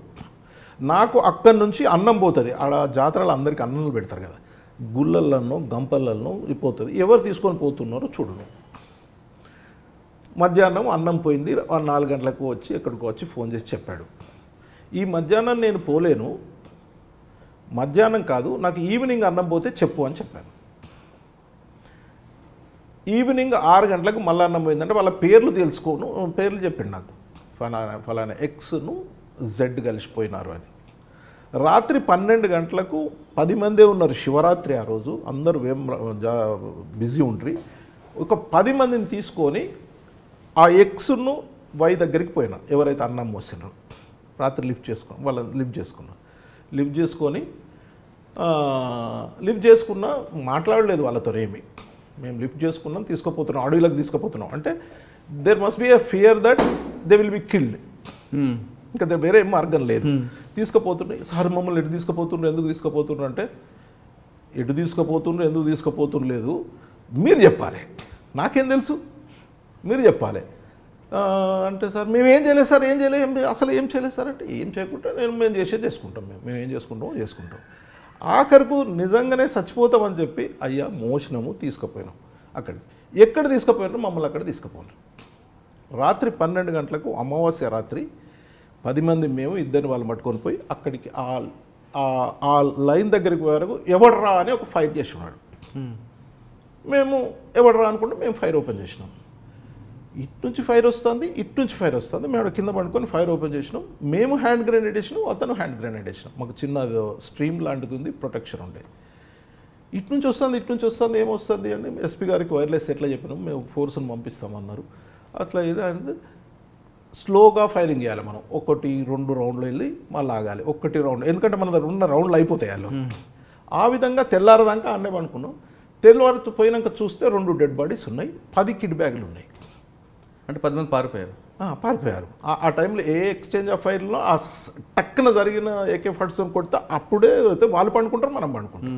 అట్లా అది ఆ విధంగా ఇటు నుంచి ఎందుకు వచ్చిందంటే అందరు ఇక్కడ పండుకుంటారు, ఒక్కడు సెంట్రీ ఉంటాడు. సెంట్రీ ఏందిరా అనగానే వాళ్ళు ఫైర్ చేశారు, ఎవరో వచ్చిండ్రని వీళ్ళు ఫైర్ స్టార్ట్ చేశారు. అటు నుంచి ఫైర్ ఎందుకు వచ్చిందంటే ఆ 8 మంది పారిపోయి ఇటొక్కరిని అటొక్కరిని పెట్టి ఫైర్ మెల్లగా ఇస్తుంటారు. ఎందుకంటే వాళ్ళు ఎంబడే అందరు పారిపోతే మనం ఎంబడి పడితే అందరు చచ్చిపోతారని ఇస్తారు. ఆ ఫైర్ను మనము చేసుకుంటే అట్లా ఈ దాంట్లో మనము ఇద్దరిని రియల్ ఎక్స్చేంజ్ ఆఫ్ ఫైర్ ఇది. అంటే సాధారణంగా మీరు చెప్పిన దాంట్లో ఒకటి డౌట్ వస్తుంది. చెప్పండి. ఒక పెద్ద AK-47 అంటే ఒక పెద్ద క్యాటర్, దానికి సెంట్రీ ఒక ఆయన ఉంటారు. వాళ్ళ దగ్గర AK-47 సెంట్రీ దగ్గర ఉండదు. జనరల్గా ఇప్పుడు జరుగుతుంది ఇంట్లో ఒక RK లాంటి వ్యక్తి ఉంటే అతనికి సెంట్రీ ఉంటుంది, సెంట్రల్ కమిటీ మెంబర్ ఉంటే ఆ సెంట్రీ ముందు ఫైర్ ఓపెన్ చేస్తారని మీరు చెప్తున్నారు. లేదు దళం లెవెల్ నేను మాట్లాడాను. నీ దళం కదా, జనరల్గానే అడుగుతున్నా. సెంట్రీ ఫైర్ ఓపెన్ చేస్తాను. ఈ సెంట్రీకి ఆ సెంట్రల్ కమిటీ మెంబర్కి మధ్య డిస్టెన్స్ ఎంత ఉంటుంది? మీరు జనరల్గా మీరు అన్నట్టు సెంట్రల్ కమిటీ మెంబర్లు ఎవ్వరు కూడా మీకు ఫారెస్ట్లోకి రారు, వాళ్ళు ఎక్సెప్ట్ కాన్ఫరెన్స్లప్పుడే వస్తారు. లేకుంటే they will be moving in the cities and they will be organizing, they will be getting weapons, they will be getting వాటికి కావాల్సిన పారాఫర్నేరియా, మీటింగ్లు అటెండ్ చేయడము, వేరియస్ కంట్రీస్లో ఉన్న ఎక్స్ట్రీమిస్ట్ బలాలను సేకరించడం. ఇప్పుడు ఎస్పీ గారు చేస్తారా, పోలీస్ స్టేషన్ చేయరు కదా, డీజీ చేస్తారా? They will look out only policy matters. వాళ్ళకు ఉంటారు అంటే వాళ్ళు ఎక్కడెక్కడో తిరుగుతుంటారు. వాళ్ళు మనకు ఒక AK-47తో ఏం తిరగడు, బయట ఓపెన్ తిరిగిన పిస్టల్తోనే ఎస్కార్ట్ చేస్తారు. జనరల్గా మీరు అన్నట్లు ఫారెస్ట్లో ప్లేనరీ జరిగినప్పుడు వచ్చారు, అంతే. ప్లేనరీ జరుగుతున్న సమాచారం పోలీసులకు అందింది. పోలీసులు వాడికి వెళ్ళేసరికి తర్వాత ఎక్స్చేంజ్ ఆఫ్ ఫైర్ అవుతుంది. ఎక్స్చేంజ్ ఆఫ్ ఫైర్ తర్వాత పోలీసుల వైపు నుంచి కొంతమంది ఉంటారు, క్యాజువాలిటీస్ అటువైపు ఉంటారు. కానీ సెంట్రల్ కమిటీ మెంబర్లు పరారు అయిపోయారు, సెంట్రల్ కమిటీ మెంబర్లు దొరకట్లేదు అంటారు. అంటే అది నిజంగా ఎక్స్చేంజ్ ఆఫ్ ఫైర్ అనుకోవచ్చా, లేదా సెంట్రల్ కమిటీ మెంబర్లు అక్కడి నుంచి పారిపోయారు అనుకోవచ్చు? అంటే ఇక్కడ క్యాజువాలిటీస్ కనిపిస్తుంటాయి కాబట్టి. ఇప్పుడు జనరల్గా 2 అంచెల 3 అంచెల వ్యవస్థ ఉంటుంది అక్కడ. మీకు ఫస్ట్ ఇప్పుడు మనకి ఎప్పుడైనా గవర్నరు ఎవరైనా ఉన్నా కానీ first round of security, second round of security, third round of security ఉంటారు. ఆ థర్డ్ రౌండ్ ఆఫ్ సెంటర్లో వాళ్ళు ఉంటారు. ఏ ఎక్స్చేంజ్ ఆఫ్ ఫైర్లో మనము ఆ పెరిఫెరల్ దానికే తగులుతుంది, ఎక్స్చేంజ్ ఆఫ్ ఫైర్ నడుస్తుంటుంది. మనము అన్ని దిక్కుల నుంచి మనం అటాక్ చేయము. ఎప్పుడైనా ఇక్కడ దళం ఉందనుకోండి, అన్ని దిక్కుల నుంచి మనం రౌండ్ చేస్తే మనకే తగులుతుంది కదా, మనది తగులుతుంది కదా మనకు. కాబట్టి ఒక అర్ధచంద్రాకారం 180 degrees 190 degrees మనం ప్లాన్ చేసుకొని పోతాము. వాళ్ళు మన ఫైరింగ్ చూసి ఎట్నుంచి లేదో అట్నుంచి పారిపోయే అవకాశం ఉండదు. అట్నుంచి కూడా మనం 100% రౌండ్ ఆఫ్ చేస్తే మన రౌండ్స్ మనకే తగులుతాయని చెయ్యము. అది ఫీల్డ్ ట్రబుల్. ఓకే, అంటే మీరు ఇప్పుడు ఒకవేళ యూ షేప్లో చేస్తారంటే ఎక్కడ గ్యాప్ ఉందో ఆ గ్యాప్ నుంచి అతను యూ షేప్లో చేయం. ఎందుకంటే యూ షేప్లో చేస్తే ఇక్కడ అక్కడ తలుతుంది, అక్కడ అక్కడ తలుతుంది. యూ షేప్లో చేస్తే ఇటు తిట్టుతారు కదా. జనరల్గా 180 degrees చేస్తాం. పారిపోతుంటే ఒక 200 గజాలు 300 గజాలతో ఒక కట్ ఆఫ్ పార్టీలు పెడతాం. అవి ఓకే. కటాఫ్ పార్టీలు పెడతాం. అది ఇక్కడ నుంచి 180 డిగ్రీస్ పెట్టినా ఈ 180 డిగ్రీస్కి అవతల కొన్ని కటాఫ్ పార్టీలు పెడతారు. బట్ అవి చాలా దూరం ఉంటాయి కాబట్టి అవి ఎటుపోతాయి వీళ్ళకు వాళ్ళ కోఆర్డినేషను అడవిలో కలవాలి అంటే అంత ఈజీ కాదు అని. కాబట్టి అడవిలో ఆయన పుట్టి ఉంటాడు కాబట్టి వాళ్ళకి టోపోగ్రఫీ ఎక్కువ నాలెడ్జ్ ఉంటుంది, వాళ్ళకే నాలెడ్జ్ ఉంటుంది, మనకు చాలా తక్కువ. అది కాబట్టి తర్వాత వాళ్ళకు లోకల్ కార్డర్ ఎస్కార్ట్ ఉంటాడు ఆడ, నుంచి ఎట్లా పోతే ఏ డొంకలకు వెళ్ళి ఎట్లా పోతే అని గన్మెనే కాకుండా అక్కడ లోకల్ దళం మెంబరు రిసీవ్ చేసుకోవడము, మళ్ళీ రిట్రీట్ తీసుకోవడానికి ఎంట్రీ ఎగ్జిట్ రెండు రెడీ చేసి పెట్టుకుంటారు. కానీ పోలీస్కి టోపోగ్రఫీ ఉండదు కాబట్టి మిస్సింగ్ అవుతుంటాయి. సార్ ఓకే, మీరు పరకాల చేస్తున్నప్పుడు ఎక్స్చేంజ్ ఆఫ్ ఫైర్ మంచిగా చెప్పారు. అదేవిధంగా ఎన్కౌంటర్లు ఎన్ని చేసి ఉంటారు సార్? ఎక్స్చేంజ్ ఆఫ్ ఫైరే ఎన్కౌంటరే ఎక్స్చేంజ్ ఆఫ్ ఫైర్. అంటే ఎక్స్చేంజ్ ఆఫ్ ఫైర్ అంటే ఒకటి, ఎన్కౌంటర్ అంటే ఒకటి అనేది పోలీస్ డిపార్ట్మెంట్లో చాలా మంది ఉంటారు. ఎక్స్చేంజ్ ఆఫ్ ఫైర్ అంటే we will only open fire in self defense. Exchange of fire అంటే మీరు అన్నట్లు మీరు ఎట్లా ఏది చేసినా అట్లా చేసినా ఎక్స్చేంజ్ ఆఫ్ ఫైర్ కింద ఎఫ్ఐఆర్ రాసుకుంటాం. మీరు ఎఫ్ఐఆర్ రాయడం వేరు, ఎక్స్చేంజ్ ఆఫ్ ఫైర్ వేరు. కానీ ఎన్కౌంటర్ అంటే మీరు అన్నట్లు కొంతమంది అంటే మీరు కాకపోవచ్చు, మీరు డిపార్ట్మెంట్లో కొంతమంది పట్టుకొని వాళ్ళు ఇంట్రాగేట్ చేసి అక్కడ కొట్టి పారేసే సంగతి కూడా ఉన్నాయి. అటువంటి ఎన్కౌంటర్ అంటుంటారు. అది మీరు ఎన్కౌంటర్ అంటే లిఫ్టింగ్ అండ్ కిల్లింగ్ లేదని నేను చెప్పట్లేదు. అలా లిఫ్టింగ్ అండ్ కిల్లింగ్ సరే ఎన్కౌంటర్ అనుకుంటా సరే. మేము మళ్ళీ రైట్ ఆఫ్ ప్రైవేట్ డిఫెన్స్లో ఫైర్ చేసినామే అని చెప్తాం. ఓకే సార్, ఆఫ్ ది రికార్డ్గా మీరు ఎఫ్ఐఆర్లో ఎక్స్చేంజ్ ఆఫ్ ఫైర్ అని చూపించిన ఆఫ్ ది రికార్డ్గా లిఫ్టింగ్ అండ్ కిల్లింగ్ అని మీరు అంటున్నారు. ఆ లిఫ్టింగ్ అండ్ కిల్లింగ్ మీరు ఎన్ని చేసి ఉండొచ్చు? Lifting and killing on record అయితే ఏం చేయలే. ఆఫ్ రికార్డ్ ఆఫ్ రికార్డ్ సంబంధం ఉంటుంది. Lifting and killing on the record చేయలే. కానీ మల్హారావు గారు కరీంనగర్, వరకాల, పరకాల, మధిర ఆ ప్రాంతంలో ఈ లిఫ్టింగ్ అండ్ కిల్లింగ్ లో మంచి పేరు ఉంది అంటే పోలీసు. ఇప్పుడు నేను చెప్పిన దాన్ని బట్టి మీరు బాగా ఊహిస్తున్నారు. మీకు చాలా అది నేను చెప్పినాను కదా, నేను అఫీషియల్గా లిఫ్టింగ్ అండ్ కిల్లింగ్ చేయలేదు అని చెప్తున్నాను. మీరు అఫీషియల్గా చేయకపోవచ్చు కానీ నేను చెప్తున్నాను. మల్హార్ పరకాలలో మల్హారావు గారికి ఒక మంచి పేరుంది. అయితే సరెండర్ చేస్తారు, మాట వినకపోతే లిఫ్టింగ్ అండ్ కిల్లింగ్ చేస్తారు, లేదా చేయించేవారు అన్నది ఒక పేరు. ఇప్పుడు ఇది మీకు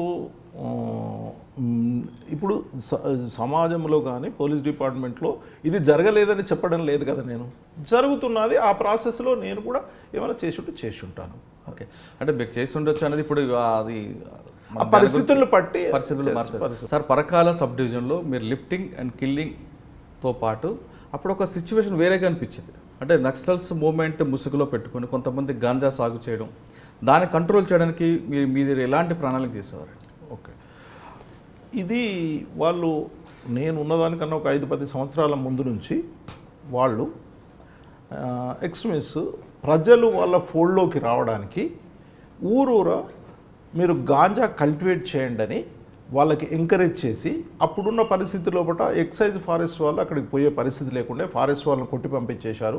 ఎక్సైజ్ వాళ్ళు విలేజ్లో ఎక్కడ గవర్నమెంట్ మెషినరీ లేకుండా చేసారు. పోలీస్ వాళ్ళు కూడా పోతే 25-30 మెంబర్స్తో పోయే పరిస్థితి కాబట్టి ఎవరు రారు, మీరు గాంజా యథేచ్ఛగా పండించుకోండి, అమ్ముకోండి అంటే చాలామంది కూడా ఎవరైతే పండించుకుంటున్నారో వాళ్ళు పండించుకొని ఆ విధంగా అయిపోయి అందరూ చాలామంది ఈ గాంజా వల్ల రీచ్ అయిన వాళ్ళు నక్సలైట్లు వల్లనే అయినామని వీళ్ళు అంతా కలిసిపోయి స్లోగా the villages have become red, అంతా వాళ్ళ ఫోల్డ్లోకి వెళ్ళిపోయారు.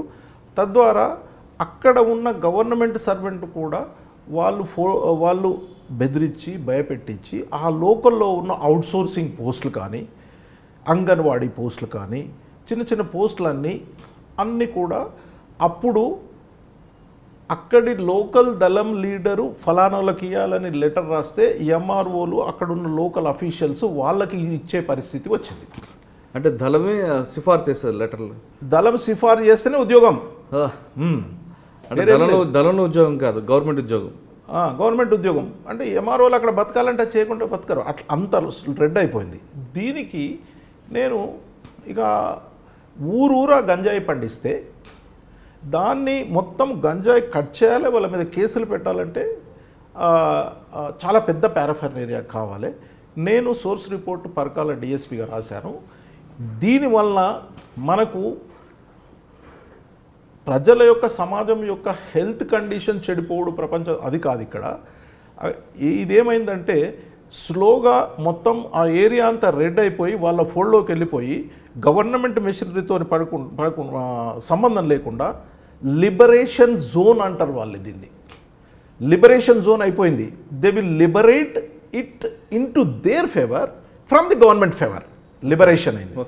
ఈ లిబరేషన్ జోన్ను మీరు ఈ గాంజాను కంట్రోల్ చేసి వాళ్ళ ఎరాడికేట్ చేయకుంటే ఇంకా ఆ ఎక్స్ట్రీమిజం తగ్గించడం అన్నది ఇంపాసిబుల్.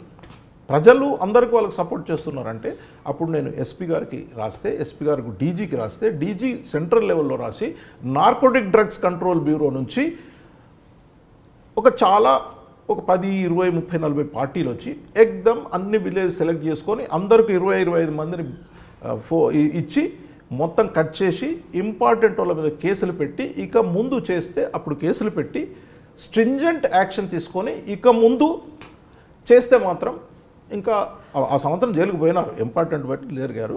తద్వారా గాంజాను కంట్రోల్ చేసి అక్కడ ప్రజలకు ఇంకా ప్రాబల్యం ప్రజల లోపల వాళ్ళకు తిరగకుండా చేశాము.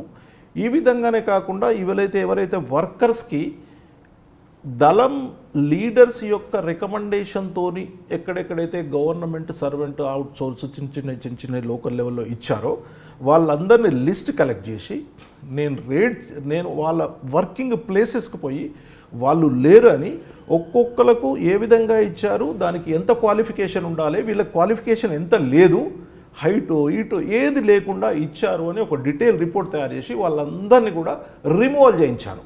కలెక్టర్ లెవెల్లో రిమూవల్ చేస్తే ఏం కాదు, కిందోళ్ళు చేయలేరు పాపం. అచ్చా, నక్సల్ సానుభూతి పరులు ఎవరెవరు ఉన్నారో ఆ డిపార్ట్మెంట్లో అందరిని కూడా మీరు బయటకు తీసుకొచ్చారు. బయటకు అంటే రిమూవల్ చేసేసాం, ఇంకా రిమూవల్ చేస్తాం కాబట్టి ఇంకా వాళ్ళ ద్వారా వస్తే ఉద్యోగం ఉండదు అనేది చేస్తే ఇప్పుడు ఒకటే సరెండర్ చేయడము, మీరన్నట్టు ఎన్కౌంటర్ చేయడము ఇవి చేస్తే కాదు. ఇవన్నీ కూడా ఒక్కటి తర్వాత ఒకటి అక్కడ లోకల్ సిచ్యువేషన్, అక్కడ ఆ పరిస్థితి ఉంది, కోరుట్లో ఒక పరిస్థితి ఉంది, ఎల్లందులో ఒక పరిస్థితి ఉంది. You must go by the point to point, సరెండర్కు గిరెండర్కు ఆ విధంగా చేస్తారు. మీరు పరకాల్లో మీరు చెప్తున్నట్లుగా ఇల్లెందులో తాళానికి తాళం వ్యూహం, ఇక్కడ మీరు వాళ్ళకి ఎక్కడైతే ఆక్సిజన్ వస్తుందో ఆక్సిజన్ కట్ చేయడం ఇలాగ అంటే అక్కడ ఉన్న పరిస్థితి ప్రకారం చేసుకొచ్చారు. కానీ మీరు పరకాల సబ్ డివిజన్లో ఉన్నప్పుడు మేజర్గా జరిగిన పెద్ద ఇన్సిడెంట్ ఒకటి జరిగినట్లుంది. బస్సుల మీద దాడి చేయడం, చాలా దేని మీద బస్సుల మీద దాడి చేయడం కూడా జరిగింది. ఒకసారి దాని గురించి ఒకసారి చెప్పండి. బస్సుల మీద అంటే వాళ్ళ వైపు నుంచి ఎలాంటి నష్టం జరిగింది? వాళ్ళ వైపు నుంచి మనకు సమాజం, వాళ్ళ వైపు నుంచి సమాజంకు నష్టము అని అంటే మన దగ్గర పరకాల్లో జరిగింది బస్ బ్లాస్టింగ్ జరగలేదు సార్. మీ వైపు నుంచి వాళ్ళకి ఎలాంటి నష్టం జరిగింది? మా వైపు నుంచి ఇది ఎక్స్చేంజ్ ఆఫ్ ఫైర్లే, మెయిన్ ఎక్స్చేంజ్ ఆఫ్ ఫైర్లే వాళ్ళకు దెబ్బ. తర్వాత ఇది కూడా సరెండర్స్ కూడా it's a death blow to them మనకు. ఎట్ ద సేమ్ టైమ్ సరెండర్కు death blow to them extremism control చేయడానికి మెయిన్గా ఏమంటే వాట్ ఐ ఫీల్ ఈజ్, నేను పరకాల్ డివిజన్కి పోయినప్పుడు ఎందరూ అండర్ గ్రౌండ్ 20 ఉండ్రి. నేను ఉన్న 2 సంవత్సరాల్లో ఎంతమంది లోపలికి పోయినారు, మనం ఎంతమందికి బయటికి తీసుకురాలిగాము, టోటల్గా దాని మీద మనము చేసిన వర్క్ ఆధారపడి ఉంటుంది అని అనుకుంటున్నాను. ఓకే సార్, పరకాల తర్వాత మీరు నెక్స్ట్ పోస్ట్ ఇల్లందులో బాగా ఇంటీరియర్ ఏరియా, ఇల్లందు డిఎస్పీ కింద చేశాను నేను. ఇల్లందులో చాలా ఇంటీరియర్ ఏరియా. అక్కడ ఏం చేసామంటే అక్కడ సోషల్ యాక్టివిటీస్ చాలా చేశాము. అంటే అక్కడ ఉన్న పరిస్థితుల లోపల 100 కిలోమీటర్స్ మీద గుండాల విలేజ్ ఉంది. ఆ గుండాలకు అప్పుడు బస్ సౌకర్యం కూడా సరిగా లేదు. పొద్దున ఒకటి పోతుండే, ఎప్పటికీ అది కల్వర్ట్ కూలిపోతుండే. అది దాంట్లో కల్వర్ట్ కూలిపోయేది అంటే కల్వర్ట్ పేల్చడైతే పేల్చేవారు, కానీ చిన్న కల్వర్ట్ కడితే వర్షం వస్తే పోయేది, అసలుగా బస్సులు ఎప్పటికీ నడవకపోయేది. అట్లా ఆ విధంగా ఆళ్ళపల్లి, గుండాల, బోడు అని ఒక 3-4 పోలీస్ స్టేషన్లు cut off from the society ఉంటే అక్కడ పోయి అక్కడి సిచ్యువేషన్ ప్రకారము మేము మెడికల్ క్యాంప్స్ పెట్టాము. మినిస్టర్ గారిని తీసుకెళ్ళాము, కలెక్టర్ గారిని తీసుకెళ్ళాము. మెడికల్ క్యాంప్ పెద్ద ఎత్తున డాక్టర్లను, ఫ్రీ మెడిసిన్స్ పెట్టి అక్కడ మెడికల్ క్యాంప్స్ పెట్టి వాళ్ళకి చాలా దగ్గరయ్యారు. Medical camps. తర్వాత ఆ ఏరియాలో 200 విలేజెస్ అంతా లోపల ఉంటే ఈ పోలీసు జాగృతి కళా బృందాలను ఊరూరికి తీసుకుపోయి వాళ్ళు చేస్తున్న అన్యాయాలను అక్రమాలను ఆ విలేజ్లో ఒక అమ్మాయిని ఏదన్నా లేడీస్ వాళ్ళు చేస్తున్న నెగటివ్ యాటిట్యూడ్స్ని మనము పాటల రూపంలో కళారూపాల రూపంలో ఆ విలేజ్లో కళ్ళకు కట్టినట్టు మనము చెప్పగలిగితే ఏమంటే వాళ్ళు చేస్తారు కదా, అది వాళ్ళు చేస్తారు కదా, అట్లా పోలీసులు ఇట్లా చేస్తారు, ప్రభుత్వం ఇట్లా చేస్తారు. వాళ్ళకన్నా మనము అడ్వాన్స్గా పోలీసులోనే హోమ్ గార్డ్ని కానిస్టేబుల్ని మనము రిక్రూట్ చేసి చిన్న చిన్న కవులను పెట్టి చిన్న చిన్న కళారూపాలు చేసి విలేజ్లకు తీసుకుపోయి అక్కడ మంచి బస్సులు గీసులు పెట్టి తీసుకుపోయి మళ్ళీ తీసుకొచ్చి ఆ విలేజ్లో మార్పు కోసం ఇంటీరియర్ ఇప్పుడు మెడికల్ క్యాంపులు పథకాలు అవసరం లేదు, కోర్టులు అవసరం లేదు, అది గుండాల లాంటి ప్రదేశం లోపల. దాని తర్వాత ఇల్లెందు నుంచి ఎక్కడికి వెళ్ళారండి? ఇల్లెందు భువనగిరి. ఓకే, ఇక భువనగిరి అనగానే మీకు నయీం ఖిల్లా, అది నయీం ఖిల్లాలో మీరు ఎంతకాలం పనిచేశారు? అతనితో పాటు కలిసి పనిచేశారా, అతనికి చెప్పినట్టు సరెండర్ అయి పనిచేశారా? రైట్, నేను ఒక స్ట్రాటజీ చేశాను దానికి. I worked out A strategy. ఎందుకంటే నయీం ఖిల్లాలో పోలీస్ ఆఫీసర్ పనిచేయాలంటే అతను చెప్పినట్లు పనిచేయాలి, అతనికి పోలీస్ స్టేషన్లో కుర్చీలు వేయాలి, అతను చెప్పిన వాళ్ళకే పోస్టింగ్లు ఇవ్వాలి అనేది ఒక పేరు ఉండేది. మీరు ఏదంటే అది మాట్లాడడానికి మీకు అధికారం ఉంది, నేను కాదు, I'm not disputing. I will tell my strategy, right? And by that time he was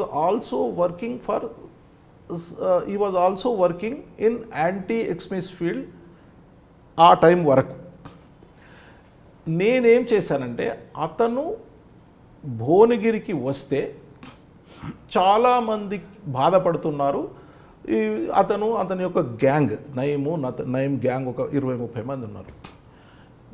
అతను అక్కడికి వస్తే హవాక్ క్రియేట్ అవుతుంది, చాలామంది భయపడుతున్నారు, అతనికి చెడ్డ పేరు ఉంది.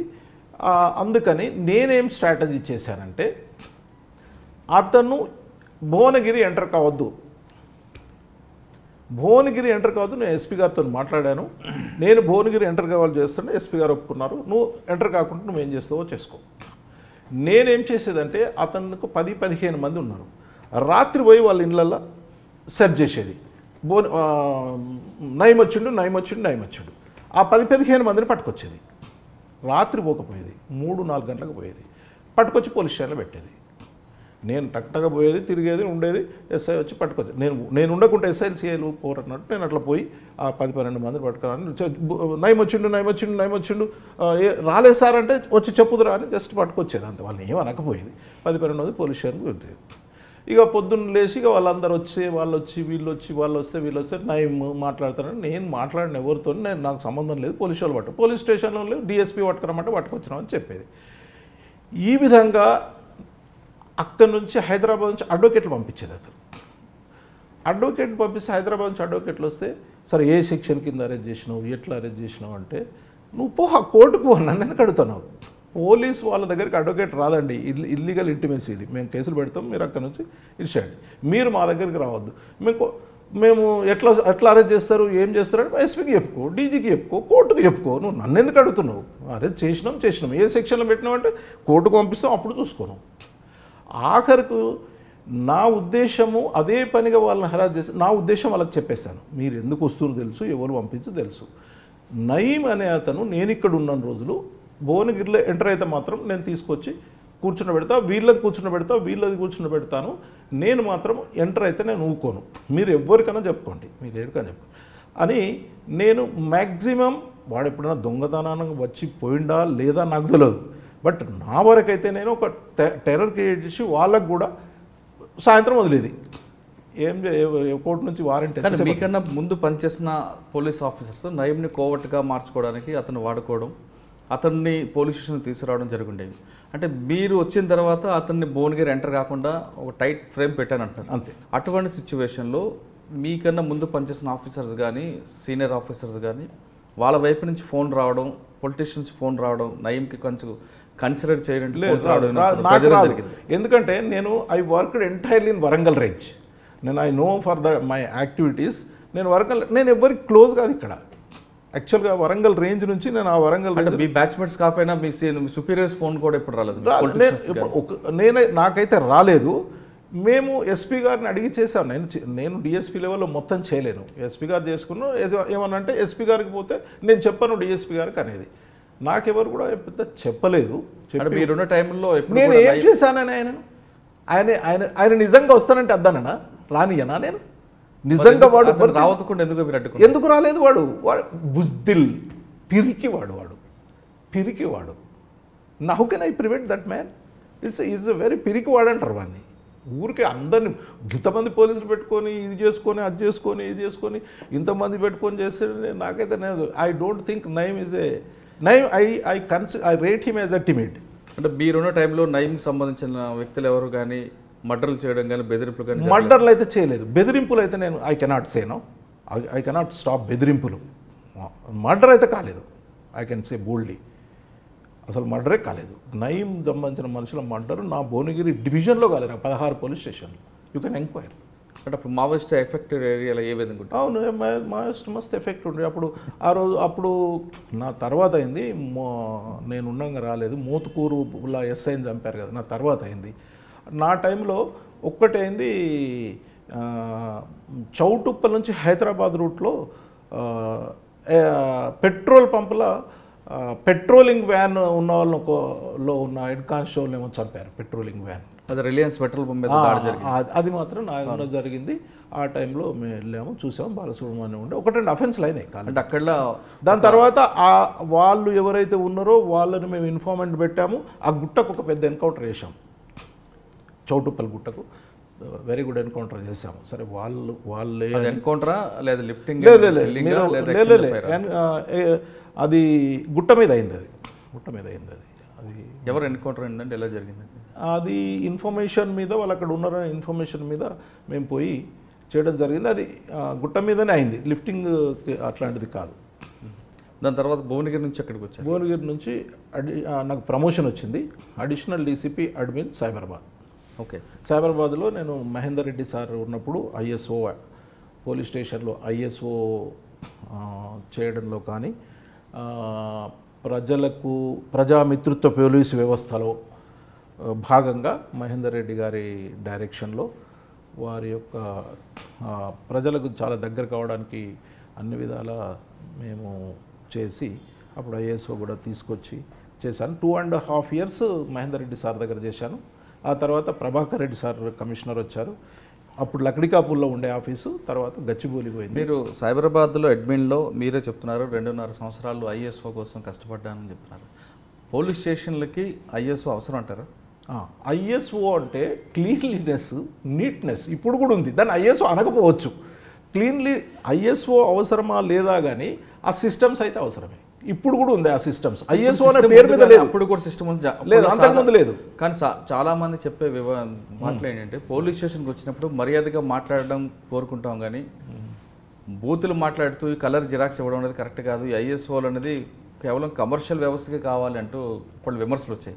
కానీ ఇదే ఐఎస్ఓ ముసుగులో చాలామంది ఆఫీసర్లు డబ్బులు దందాలు వసూలు చేసుకోవడం, సిమెంట్లు లేదంటే పెయింట్లు పోలీస్ స్టేషన్ పేరు వసూలు చేయడం, వాళ్ళ సొంత ప్రయోజనాల కోసం వాడుకున్న ఘటనలు కూడా మీ నోటీస్కి వచ్చాయంట. మీరు ఐఎస్ఓ 2004లో కమిషనరేట్ అయింది, 4-3లో అయింది కమిషనరేట్. 4-5లో 4-5లో పోలీస్ స్టేషన్ యొక్క హారిబుల్ సిచ్యువేషన్ చూస్తే అసెంట్ కన్సల్టెంట్ చూసి అప్పటికున్న పోలీస్ స్టేషన్ పరిస్థితులలో అప్పుడు మహేందర్ రెడ్డి గారు అందరు పోయి ఒక్కొక్క పోలీస్ స్టేషన్లో పండుకొని చూశారు. రాత్రి పండుకొని చూస్తే దోమలు కుట్టేది.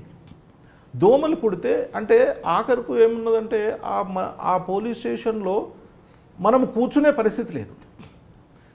తద్వారా అప్పుడు కానిస్టేబుల్ వాళ్ళు ఎస్ఐస్ వాళ్ళకు ఒక మీటింగ్ పెట్టి వాళ్ళ భార్యలు పెద్ద లెవెల్లో ఫ్యామిలీస్తోని కౌన్సిలింగ్ చేశారు సార్. కౌన్సిలింగ్ చేసినప్పుడు మీరు ఎప్పుడైనా పోలీస్ స్టేషన్కి వచ్చి చూసారా? మేము చూడలేదు. ఎందుకు తీసుకురాలేదా అని కానిస్టేబుల్ అడిగితే మాకు సీటే లేదు సార్. ఆడ ఎస్ఐకి హెడ్ కానిస్టేబుల్ వాళ్ళకే సీట్ అంటే కనీసము అంత పెద్ద కానిస్టేబుల్ అంత పెద్ద ఆయనకు సీట్లు ప్రొవైడ్ చేయాలి. విలేజ్ మినిమం వాళ్ళకు ఆ మాత్రం కూడా లేకుంటే వాళ్ళు ప్రజామిత్రుత్వ వ్యవస్థ ఎలా డెవలప్ అవుతుంది? క్రమంగా ప్రజామిత్రుత్వ వ్యవస్థను డెవలప్ చేయాలంటే ఆ అమెంటిస్ అదే కానిస్టేబుల్ లెవెల్ నుండి రావాలని కానిస్టేబుల్ లెవెల్లో తర్వాత అంబియన్స్ కూడా బాగుండాలి కదా. అంబియన్స్ బాగుండాలి అంటే అప్పుడు ఉన్న పరిస్థితుల్లో కూడా గవర్నమెంట్ నుంచి లేదు కాబట్టి కొన్ని మల్టీ నేషనల్ కంపెనీల నుంచి కొంత స్పాన్సర్ చేసి ఆ విధంగా చేసిన తర్వాతనే మినిమం కంప్లైంట్ వస్తే రిసెప్షన్ లేదు, కూర్చుంటానికి లేదు. ఆ ముసుగులో కొంతమంది ఆఫీసర్లు ఇప్పుడు సమాజంలో 30% మంచి వాళ్ళు ఉంటారండి, 30% యావరేజ్ ఉంటారు, 30% కొద్దిగా బ్యాడ్ వాళ్ళు ఉంటారు. మరి మిగతా సమాజం మొత్తంలో ఇప్పుడు నేను ట్రైనింగ్ చూస్తున్నాను కదా, సమాజం మొత్తం we came from the same society. మీరు లేదని చెప్పట్లేదు, మీరు చెప్తున్న ప్రకారం 30% చెప్పారు, 30 చెప్పారు. ఇంకా రిమైనింగ్ 10% ఎవరు ఎటువంటి ఉంటారు? 33 అనుకోండి. ఓకే, అట్లా 30 అంటే నేను ఊరికే చెప్పాను. నేను ఐపీఎస్ ఆఫీసర్కు చెప్తాను, ట్రైనింగ్ చెప్తాను, అందులో కూడా 33% బాగా వింటారు. మలహల్రావు బాగా చెప్తాడు అంటాడు. ఒక 33% 32 సంవత్సరాల సర్వీస్ చేసి ఈ మాత్రం చెప్పకుంటే ఏం చెప్తాడు, పెద్ద చెప్తున్నాడు. నేను కూడా చెప్తాను 32 సంవత్సరాలు 33%. ఇంకొక 33% ఏమనుకుంటారట, నాకు ఏం అవసరం, ఇది నాకు ఉద్యోగం వచ్చింది, అక్కడ పోయేదని ఏదో లేని ఫోన్ చెప్తాడు ఈయన, 33% అనుకుంటారు. అంటే అన్ని రకాలు ఉంటారు కాబట్టి came from the same society. మీరు అందరూ పరమ అద్భుతంగా ఉండాలి అంటే ఏ సొసైటీలో ఉండదు. ఓకే. సైబరాబాద్లో మీరు అడ్మిన్గా మహేందర్ రెడ్డి గారితో పాటు ప్రభాకర్ రెడ్డి గారి టైంలో కూడా పనిచేశారు. రైట్. వీళ్ళిద్దరు కమిషన్ల మధ్యన ఎవరిది మంచి వర్క్ ఉండేది? ఎవరిది మంచి వర్క్ అంటే, ఇప్పుడు ఏదన్నా ఒక ఢిల్లీ పోవాలనుకోండి, ఈతో అయినా మంచిదే, ఆతో అయినా మంచిదే. ఇద్దరు కూడా excellent officers. They are committed and they don't have any అంటే పర్సనల్ మోటివ్స్ కానీ అట్లాంటివి ఏం లేకుండా ఒకరిది ఒక దారి ఉంటుంది, ఒకరిది ఒక దారి ఉంటుంది. వాళ్ళ సిస్టమ్ వాళ్ళకు ఉన్న చిన్నప్పుడు పెరిగిన పరిస్థితుల ప్రకారము ఈ మహేందర్ రెడ్డి సార్ ఈ పరిస్థితుల్లో పోతే ఈ సమాజంలో ఇప్పుడున్న పరిస్థితుల్లో ప్రజలకు బాగా సేవ చేయొచ్చు. Prevention and detection of crime, maintaining law and order బాగా అవుతుందని ఈ సార్ అనుకున్నాడు, ఇది చేశాడు, అది ఎక్సలెంట్ ఉంది. ప్రభాకర్ రెడ్డి సార్ వచ్చి దొంగతనాలు కంట్రోల్ చేయడం కానీ అది చేశాడు. బట్ ఇద్దరిలో కూడా ఎలాంటి లోపాలు నాకు కనపడలేదు. అంటే టోటల్గా పనిచేసి 32 సంవత్సరాల్లో ఎంత చాలా మంది ఐపీఎస్ల దగ్గర పనిచేస్తుంటారు. మీరు బాగా నచ్చారు, ఇతను మంచి రోల్ మోడల్ అని చెప్పుకున్న ఆఫీసర్ ఎవరు? ఉమేష్ చంద్ర, ప్రభాకర్ రెడ్డి సారు, మహేందర్ రెడ్డి సారు, బాలసుబ్రహ్మణ్యం, ఈ నలుగురిని. ఉమేష్ చంద్ర గారు దొరా సాబు అటు దొరగారు, ఉమేష్ చంద్ర, బాలసుబ్రహ్మణ్య గారు, ప్రభాకర్ రెడ్డి గారు, మహేందర్ రెడ్డి గారు, ఈ 5 దగ్గర పనిచేశారు మీరు. 5 దగ్గర చేసిన సురేంద్రబాబు. 6. ఈ 6లో బాగా నచ్చిన ఆఫీసర్ ఎవరండి? నాకు లాస్ట్ 2 ఆఫీసర్లే బాగా నచ్చారు. అంటే నేను వచ్చే వరకు ఈ టైంలో నేను ఇన్స్పెక్టర్గా విజువలైజ్ అనలైజ్ తక్కువ చేస్తాను. నేను I will be concentrating on those things. ఒక్కొక్కరు ఇప్పుడు నా అవుతున్నాడు. వీళ్ళిద్దరు ఇక్కడ ఎట్లనో కరీంనగర్లో సురేంద్రబాబును ఉమేష్ చంద్ర అట్లా, అంటే వాళ్ళ నార్త్ పోల్ సౌత్ పోల్గా. నార్త్ పోల్ సౌత్ ఇప్పుడు అక్కడ ఎట్లా అంటే సురేంద్రబాబు తప్పు చేస్తే నేనెందుకు మీదేసుకుంటా, చార్జ్ చేస్తా, సస్పెండ్ చేస్తా, అన్నీ చేస్తా. నేను why should I take into my heart, నా డ్యూటీ నాకుంది, నీ డ్యూటీ నువ్వు చేయాలి, నీ డ్యూటీ నువ్వు చేస్తే నీకు చేస్తా. ఉమేష్ చంద్ర ఏంటంటే అతన్ని హక్కున చేర్చుకొని, బిడ్డ ఈ తప్పు చేయొద్దు, ఎందుకు చేస్తావు, హక్కున చేర్చుకొని దాన్ని చాలా కష్టపడాల్సి వస్తుంది.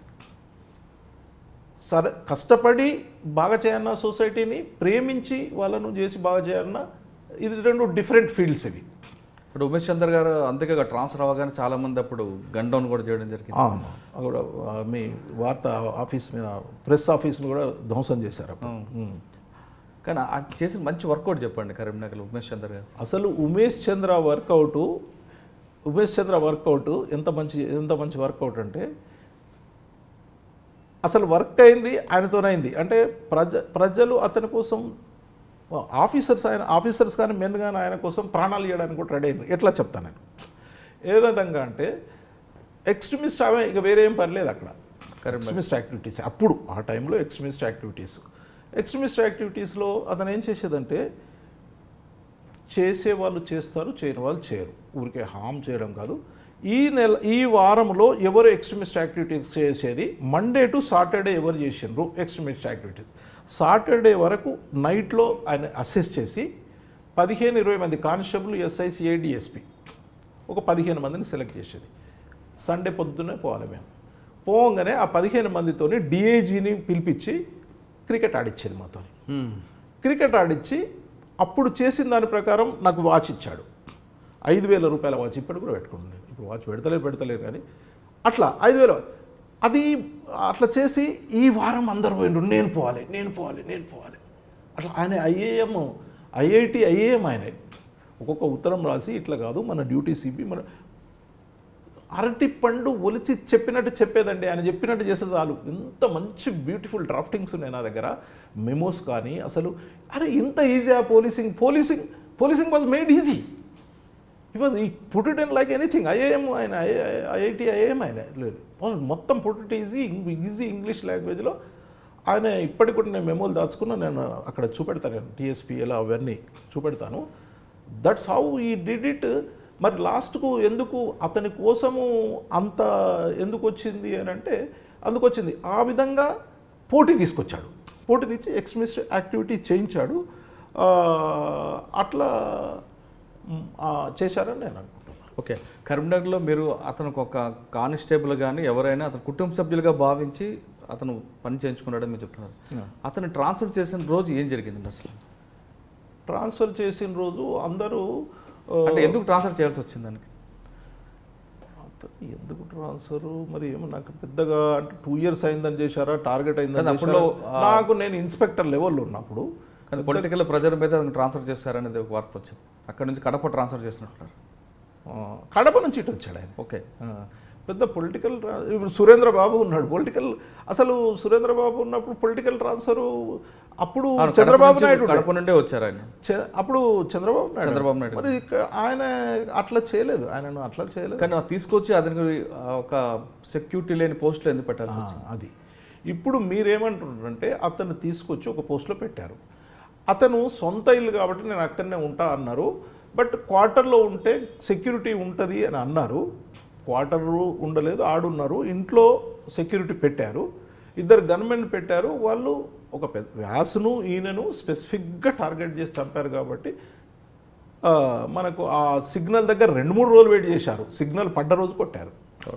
కానీ ఉమేష్ చంద్ర గారు బదిలీ అయిన రోజు కరీంనగర్లో ఒకసారి గండం అవ్వడం, ఒక అల్లకల్లో జరగడం, ఒకసారి దాని గురించి రివీల్ చేయండి, ఏం జరిగింది? ఇప్పుడు పొద్దున్నే పేపర్లో అయితే ఈ ఈ మనల్ని ఈ సబార్డినేట్ స్టాఫ్ను ప్రేమించి వాళ్ళతోని పని తీసుకోవడంలో కొన్ని నెగటివ్ వార్తలు వచ్చినాయి అన్నమాట. ఒక పర్టికులర్ పేపర్ నుంచి ఊరికి అగెనిస్ట్ రాసేది. నేను మా తండ్రి ఉన్నాడు, మా తండ్రికి అగెనిస్ట్ రాసింది. అప్పుడు ఒక ఊపులాగా వచ్చింది, కొట్టేశారు. అది అట్లా అది ఆ వేవ్ వచ్చింది, కొట్టేశారు. అప్పుడు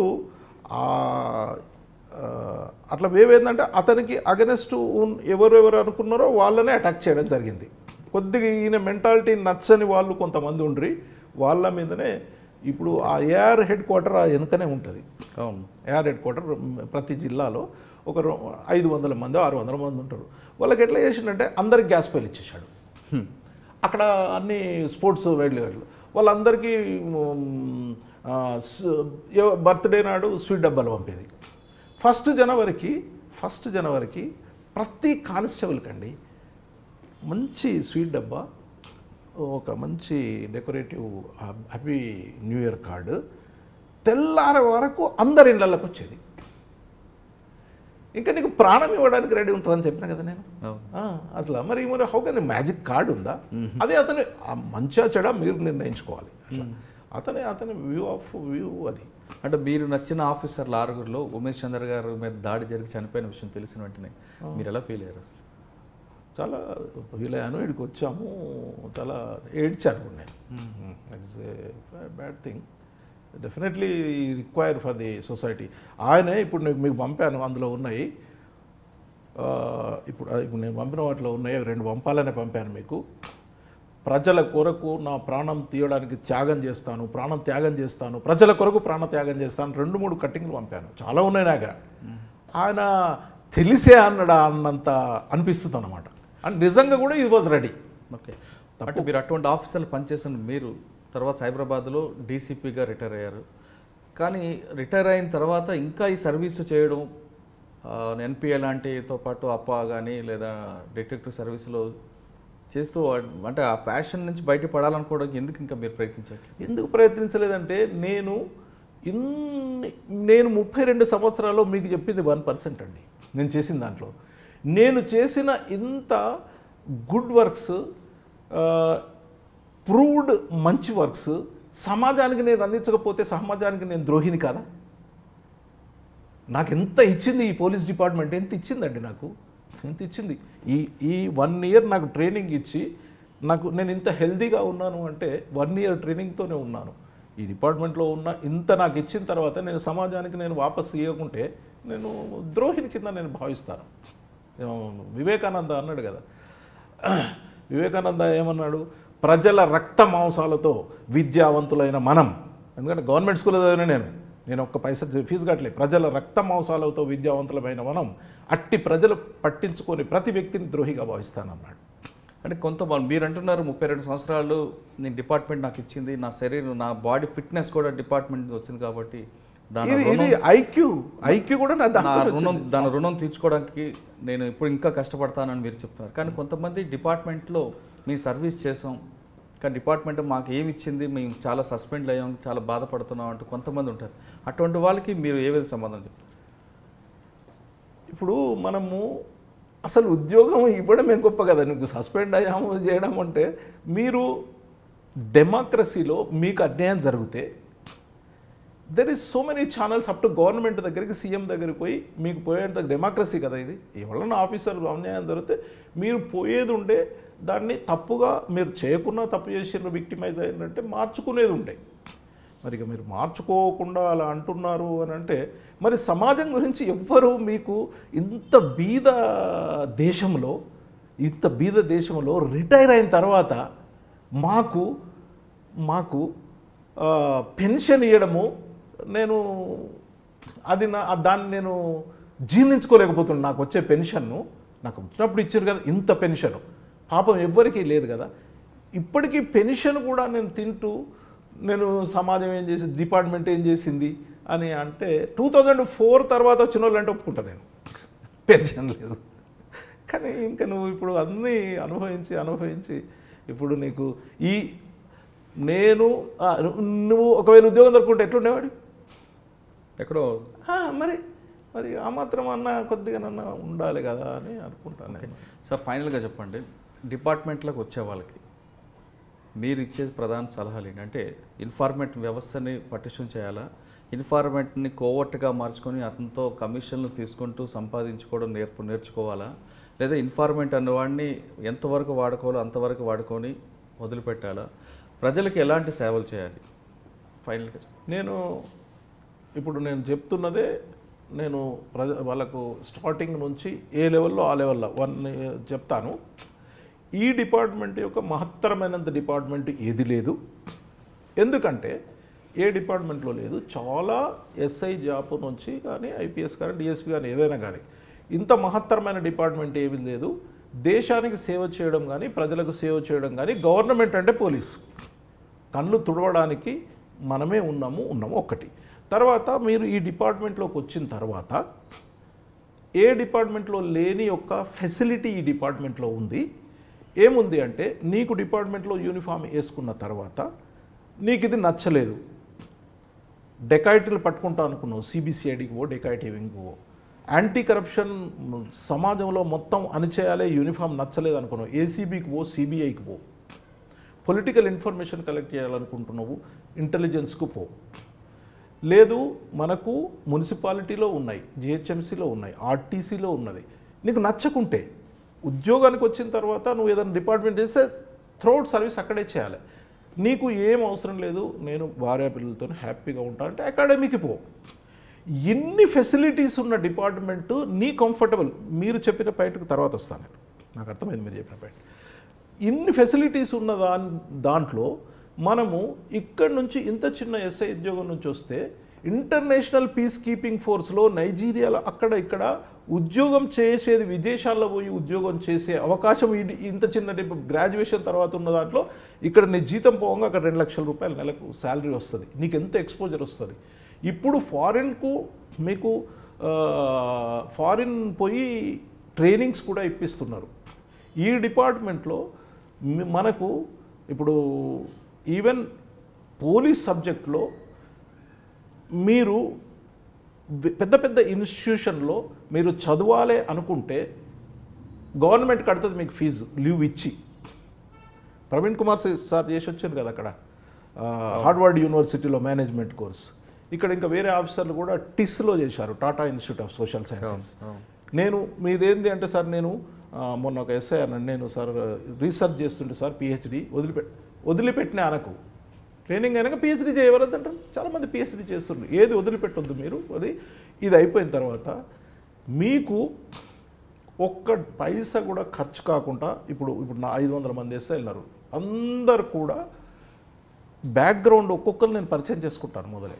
బ్యాక్గ్రౌండ్ అయితే రైతు కూలీ, ఆటో డ్రైవరు, హమాలీలు 90% ఉన్నారు. సిటీ నుంచి ఎవరు లేరు. మీరు you can go through the data. అందరికీ కూడా ఒక్క పైసా లేకుండా మీకు ఉద్యోగం వచ్చింది అని అంటే మొత్తం అయిపోయే వరకు కూడా మీరు ఒక పైసను కూడా ఆశించకుండా చేయండి. ఒక సమాజానికి సేవ చేయడం కానీ మీరు మంచిగా డే 1 నుంచి బాగా నేర్చుకొని ఈ లాస్, ఈ ప్రొసీజర్స్ ఇవన్నీ బాగా నేర్చుకుంటే సమాజానికి ఏ విధంగా సేవ చేయగలుగుతారో చెప్తాము. ఇప్పుడు మంచి అకాడమిక్ బ్యాక్గ్రౌండ్ ఉన్నోళ్ళు వచ్చారు, 5 కిలోమీటర్స్ తీసేశారు కదా, అకాడమిక్ బ్యాక్గ్రౌండ్ ఉన్నోళ్ళు వచ్చారు.